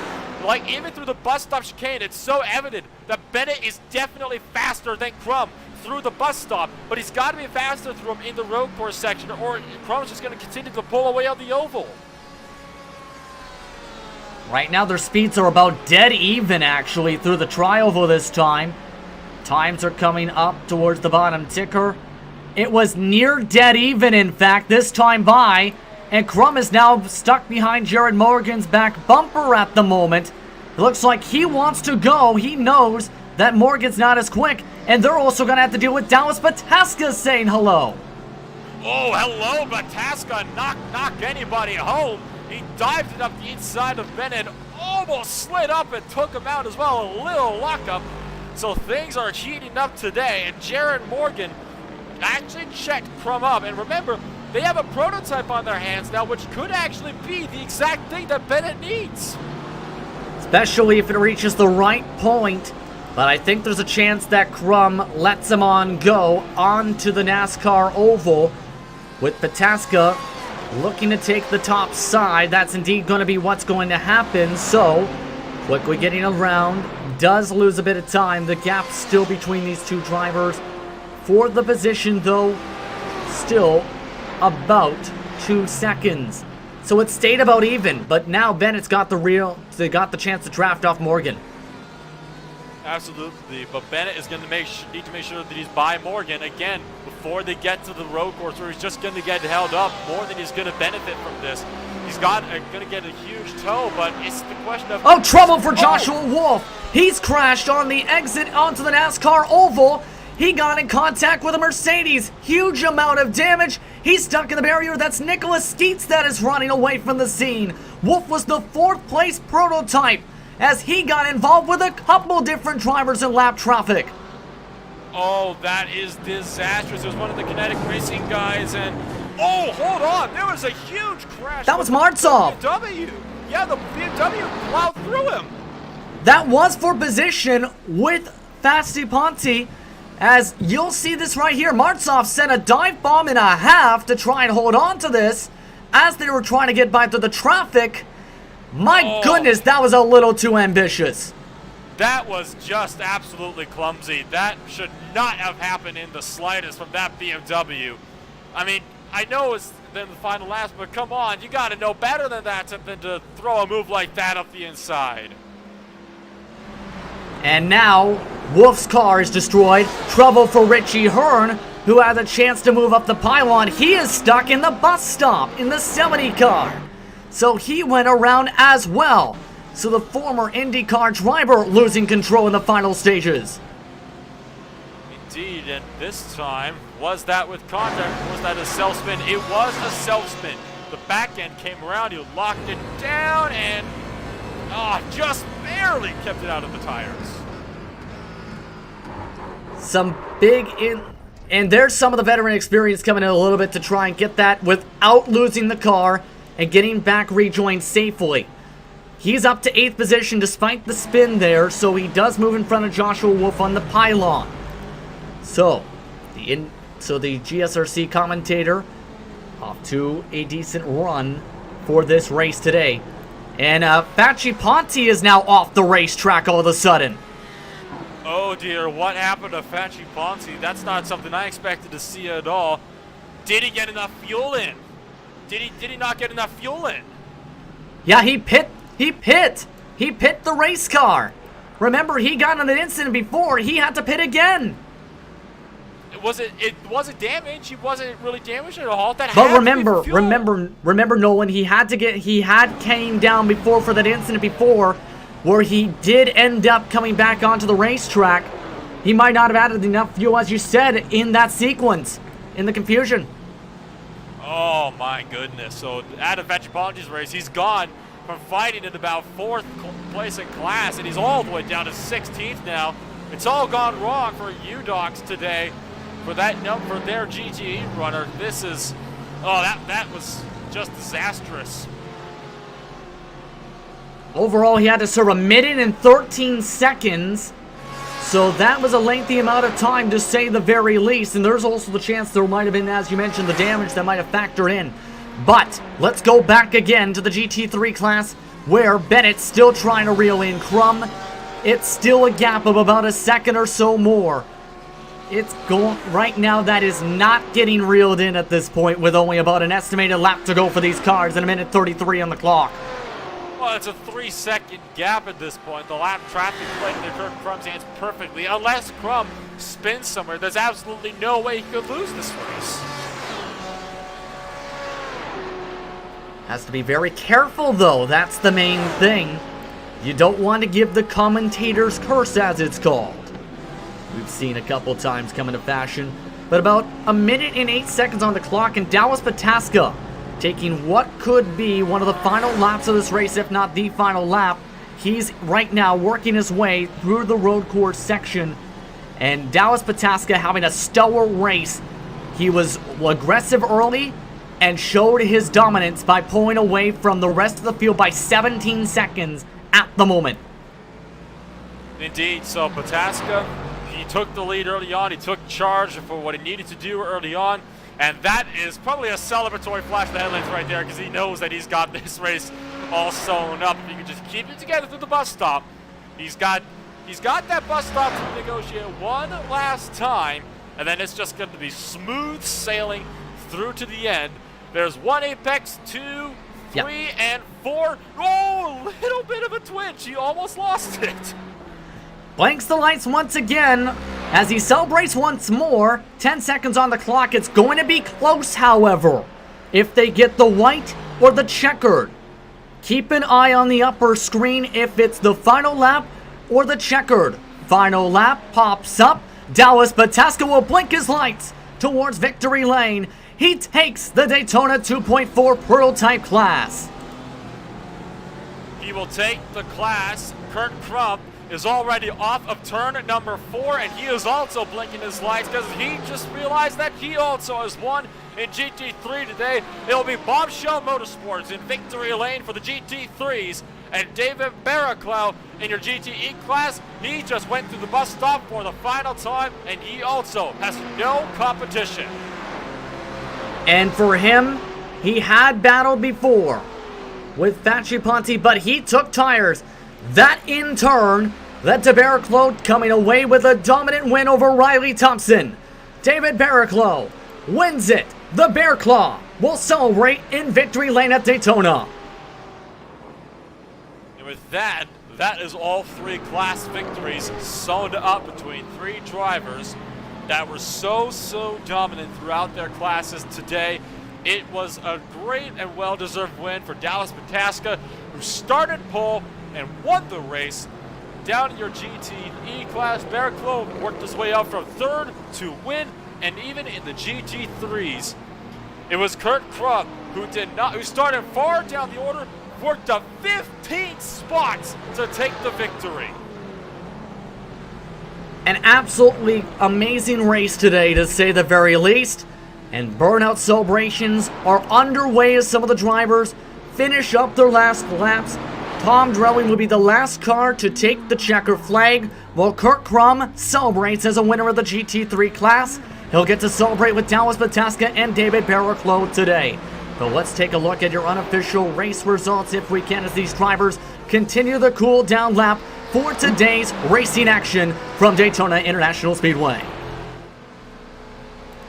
The man who came up on top today in the prototype class, it is Dallas Pataska, where Tim Clausen's in along with Dawson Brock in the top 3. They finish on the podium for the prototypes. Gabriel Ruth finishing 4th with Alan Tessier in 5th. Corvo Larde finishing 6th with Ildos Putakos in 7th. Richie Hearn in 8th with Darlin Mintz and Tyke Henvit. Rounding up the top 10, Kevin, the first driver, 1 lap down. Hermelia came home in 11th spot with Wolf, Lane, Vobroski, and Sharp in P's number 11 through 15. Last cars in the class, Travis Henderson with technical issues, 4 laps down in 26th. And then Ross Banfield finished early with the DNF, about 46 laps down. Then your GTEs, David Barrichello taking the victory today over Riley Thompson. They were the only 2 cars to be on the lead lap at the checker flag, over top Shane Norden, Jacques Shaw, along with Grand Fabrice, Christopher Ems, Stefan Schlacker, and Colin Martzoff. Martzoff involved in the big one we've seen. 8th finishes still in 8th position unofficially. Win end finished in 9th position with Riccio in the 25th overall position, rounding out the top 10 in the class. Mike Kelly and Tom Drelling in 11th and 12th, Mike Gaunt and Rene Aurora in the following positions, with Andy Banfield, Adam Facciaponti. It's a question of what if he finished down in the running order in front of Peter Vostro and Michelle Hagstrom. Also finishing in that running order, Liam Sheen, along with Mike Golightly. The rest of the drivers, Jared Morgan, Sanchez, as well as Alessi, along with Lange. Those drivers finishing down at the end of the 24-car field. Then, for the GT3s, it was Kurt Krum taking the victory as he came home with the W for Bombshell Motorsports to start the season over Henry Bennett.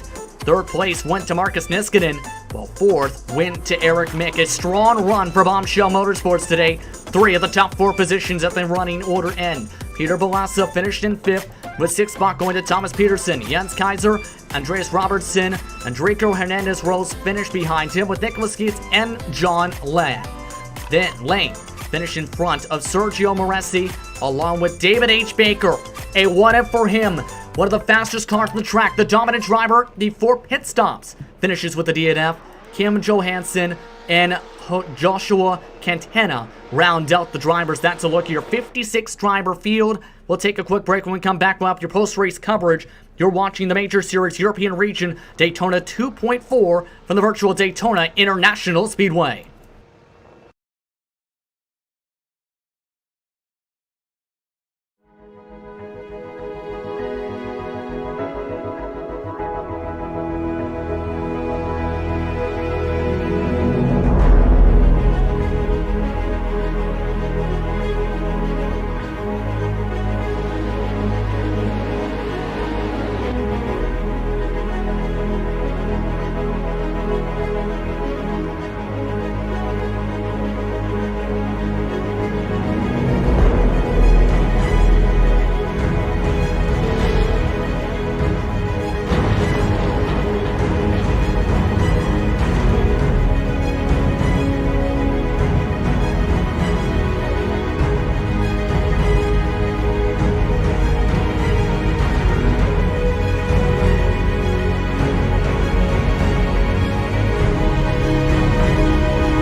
Welcome back, everyone, to today's coverage of the Daytona 2.4 for the Major Series European Split. Live for the virtual Daytona International Speedway on the iRacing Esports Network and RaceSpotTV. Justin Prince alongside Connery Maddock for post-race coverage. Nolan Rempo has also been a part of our coverage for this afternoon's action. It was some great, exciting racing to start off the season, but in the end, it was Dallas Pataska taking home the overall race victory in the prototypes, David Barriclough taking home the victory in the GTEs, and in the end as well, Kurt Crum taking home the W for the GT3s. But it's time to see what the drivers think and how they feel after some dominant runs today. It is Dallas Pataska first up on the stage today. He took home the overall win and the prototype class victory. Dallas, how do you feel taking home the opening win of the season? Feels pretty good. First race under satellite as well. The car looked great, felt great. Just limited mistakes and came away with a win. Talk about how you did it, because you were one of the favorites early on. You showed speed in the draft, and then you ran away from the draft as the race progressed. Yeah, it went pretty well. My main focus was to break the draft and then to just limit my mistakes in traffic, and that was the game plan from the get-go. I think Tim and I don't know who else he runs with, maybe him and Brock were together. They had a really good piece tonight, but I just think I was a little bit better through traffic, and the pit stop strategy played an interesting a role in things with me doing something different from them, but ultimately we ended up at the same point. So it was interesting, but yeah, like I said, main goal was break the draft and then just limit mistakes in traffic, and everything else takes care of itself at that point.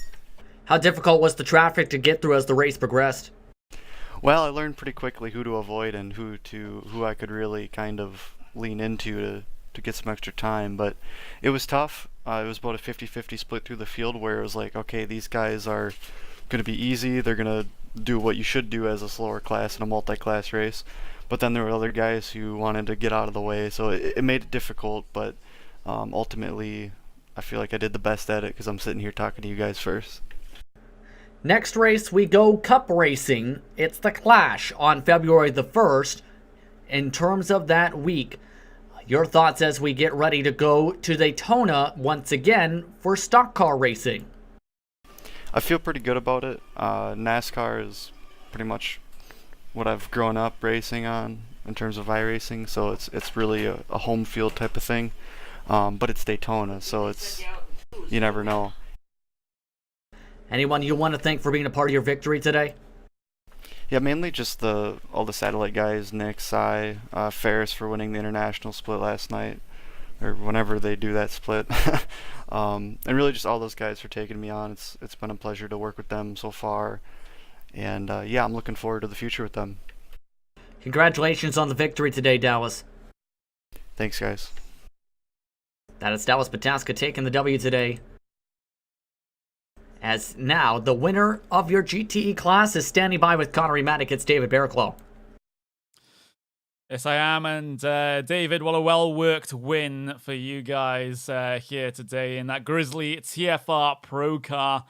Of course, it's never easy, these sorts of races at Daytona, where you have all of the strategy going on in the background, all of the draft going on. How do you guys manage it? Hey there, Connery. Yeah, so for us, for me, it was a bit of a lone wolf in the GT.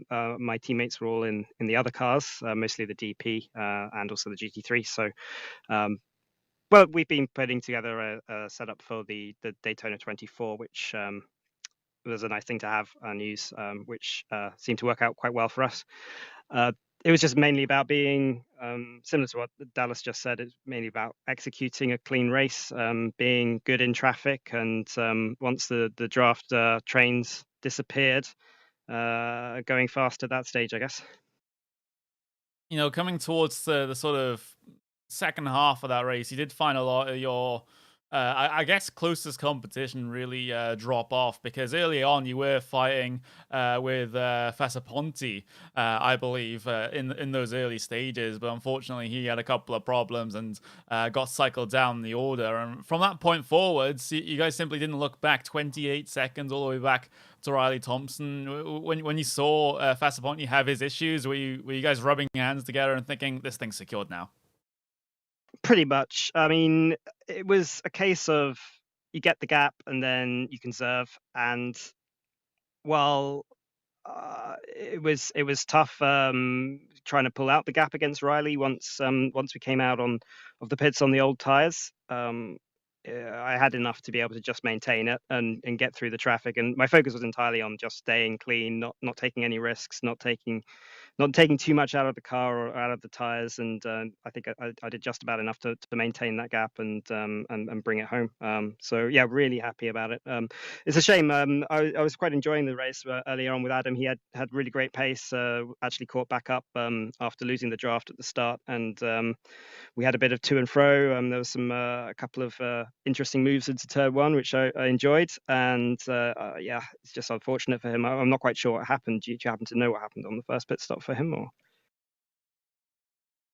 Well, he's just trying to think back around about 2 hours at this point, which is pretty difficult. But yeah, all right, he just we'll have to go back and have a look, I guess. Yeah. Just hadn't really had a great day, to be honest. But with this good day in the books, and of course the next race being the Daytona 500, David, are you excited for that? Because that's the sort of race where literally anyone can take it. Oh, absolutely! Really excited for this one. I ran this race in the majors 2 years ago and had an absolute blast. It was really good fun. I wasn't able to run on last year, unfortunately, but really looking forward to running it again this year. And I'm sure we're going to be working hard on the setup and putting something together for that one. The team this year we're with, we've put together the TFR and Grizzly guys into a couple of teams, and it's looking pretty strong so far. So hopefully we can throw together something good for the oval and yeah, go and get some good results. And before we move on, you know the whole spiel. Is there anyone you wanted to thank? Yeah, so first of all, I want to thank all my teammates. So everyone who's come together in the last couple of weeks, months, and put this big thing together that we've got going on for the major series. Really looking forward to running with them and the rest of the races as well, actually. So it's going to be a good one. I'd also like to thank the rest of the guys at Talk Freak. Who do everything to all the admin, all the things behind the scenes, which just keeps everything going. Like to thank you guys, of course, for broadcasting. I'm sure I'll go back and watch it during the off time during the week. So thanks for that. And lastly, yeah, thanks for the majors guys for putting on the big show. They do a great job, and really looking forward to running with them for the rest of the year. Well, there we go. David Barakawa comes away with the race win in GTEs here at the Daytona. 2.4 hours in the Majors Series. An ideal start to the season there, Justin. Indeed, and we have a few more drivers on standby. And first off, Riley Thompson. Let's see if we can speak with him, the second place driver, to finish behind Barraclough. Riley, how would you describe your race today for your machine? Honestly, it was pretty interesting. I think it was a good start to the season, but overall, I wish I could have gotten a little bit more out of the car. Describe how it was interesting to you first. There were a few close calls with other classes. I think some of that could have been a little bit better, and just on the straights, it was interesting how the Ford didn't seem to catch up as well as practice, but overall, I think I did what I could and pretty happy with it. What sort of difficulties did you have as the race progressed today? Hitting the wall on pit exit didn't really help too much. Luckily, we had the fast repair, so tried to pit as early as I could for the second stop. And luckily, I think that was about as interesting as it got for me. There were a few close calls with incidents around, but yeah. In regards to the pit exit, that's actually a good thing to mention because of the wall. Why is it so difficult to make sure you get down to speed as a driver to make sure you don't knock it down and move it 10 feet or so, or give or take? Yeah, it's kind of weird. When I was braking for it, I feel like I used like even less brake than usual, but it just happened to lock up. I think just you're so used to more grip out on the track, and there just isn't as much rubber down there because it's not like everyone's running laps through there. So you just kind of adjust for it every time you go through. Next races come up, still at Daytona International Speedway, but on the oval for the virtual Daytona 500 as well as the Clash. Your thoughts as we get ready for stock car racing on the oval for the second race of the season? I think we're gonna have a pretty good time there. Last year, I think we had a really good shot at winning, and hopefully this year we can actually finish it off. Is there anyone you want to thank before we let you get going? Yeah, all the guys at Total Downforce Racing, Craig Setup Shop for this amazing setup, Pixel Dust for making this paint, and Blackbox and OpenWheels.com for putting themselves on this car. Congratulations to the second place finish today here, Riley. Good run. Thank you. It's Riley Thompson coming home in second. Our last driver standing by is the second place finisher in the GT3s. He's with Connery Manick. It's Henry Bennett. Yep, Henry, you had a, well, at least decent run towards the end there, but unfortunately it wasn't enough to catch up the margin all the way to the leader of Kurt Crum. Just take me through the sort of last around about 15-20 minutes of that race, because there were a couple of instances where he got oh so close, but he weren't able to latch onto the back, and maybe a bit of lap traffic didn't exactly help either. Yeah, that's right. I think I would have come out of the pits ahead if I didn't make a slight mistake on pit exit. I got a wheel in the grass on the pit exit lane and almost spun into the wall. So I think that cost me one or 2 seconds. Otherwise, I probably would have come out in the lead. But Kurt and David were so strong that I don't think I could have pulled away from them at all.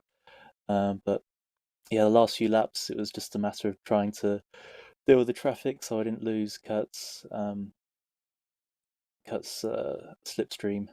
But yeah, you're right. It's like there was a GT. I can't remember the name of the driver, but a GTE car that was slightly slower than us that was making it difficult to lap him. But you know, that's multi-class racing. So really happy to finish in P2. I think it was about 2.5 seconds behind Kurt. So yeah, happy with the day's work.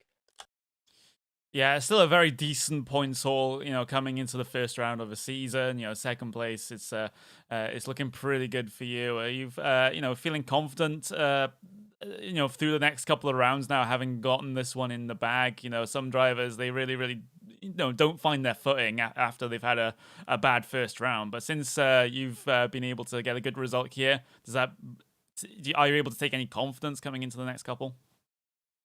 Yeah, it gives me confidence. But I think the road events were always going to be my banker weeks. The oval races, apart from Indy cars, which I'm familiar with, stock cars and dirt, I'm a complete beginner. I mean, I haven't driven a stock car since NASCAR 2003 or something.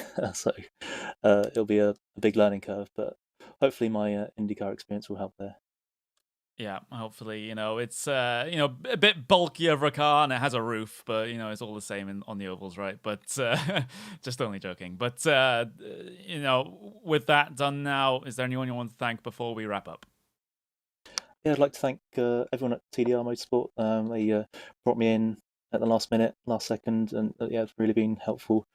Liam Quinn as well helped me out with setups and everything. Of course, I have to mention my IndyCar team. I don't get interviewed very much these days, so I'll make the most and say hi to them at Power Slide Motorsports. All right, there we go. Henry Bennett comes home P2 in GT3s here today. Decent finish, Justin. Yes, indeed. And with that, what your final thoughts after some good racing action today to start the season? Yeah, it's been a very, very interesting race, shall we say. We didn't get those huge grandstand finishes at the very end that we thought may just happen, especially for that battle in GT3s. But some of the mid-pack battles were very, very good. Of course, you had a couple of incidents here and there, and a couple of big ones, especially coming out of the bus stop chicane. But that's just, par for the course when it comes to motorsports. If you're going to have race cars on track, you're going to have crashes. That's just what happens sometimes. But with the first round, now completely utterly done for this year in the Major Series. I think this series is only just going to grow from this point forwards, just due to the, at least the standard of the competition right at the very front of the classes. Indeed, but it's time to say goodbye for today. The next time you'll see the Major Series for the European split will be for the Clash and the Daytona 500. That'll take place at the start of February. Thank you very much for tuning in for today's coverage here on the iRacing Esports Network and RaceSpotTV. Be sure to tune in later this evening as GSRC has your coverage of the Americas split. That will start at about 7 p.m. Eastern Time here on the iRacing Esports Network. But for Tina and Nolan Rempel, for Connery Manick, and the rest of our crew, I'm Justin Prince saying so long, enjoy the rest of your Sunday, and we'll see you next time for the start of the Daytona 500 in the Clash.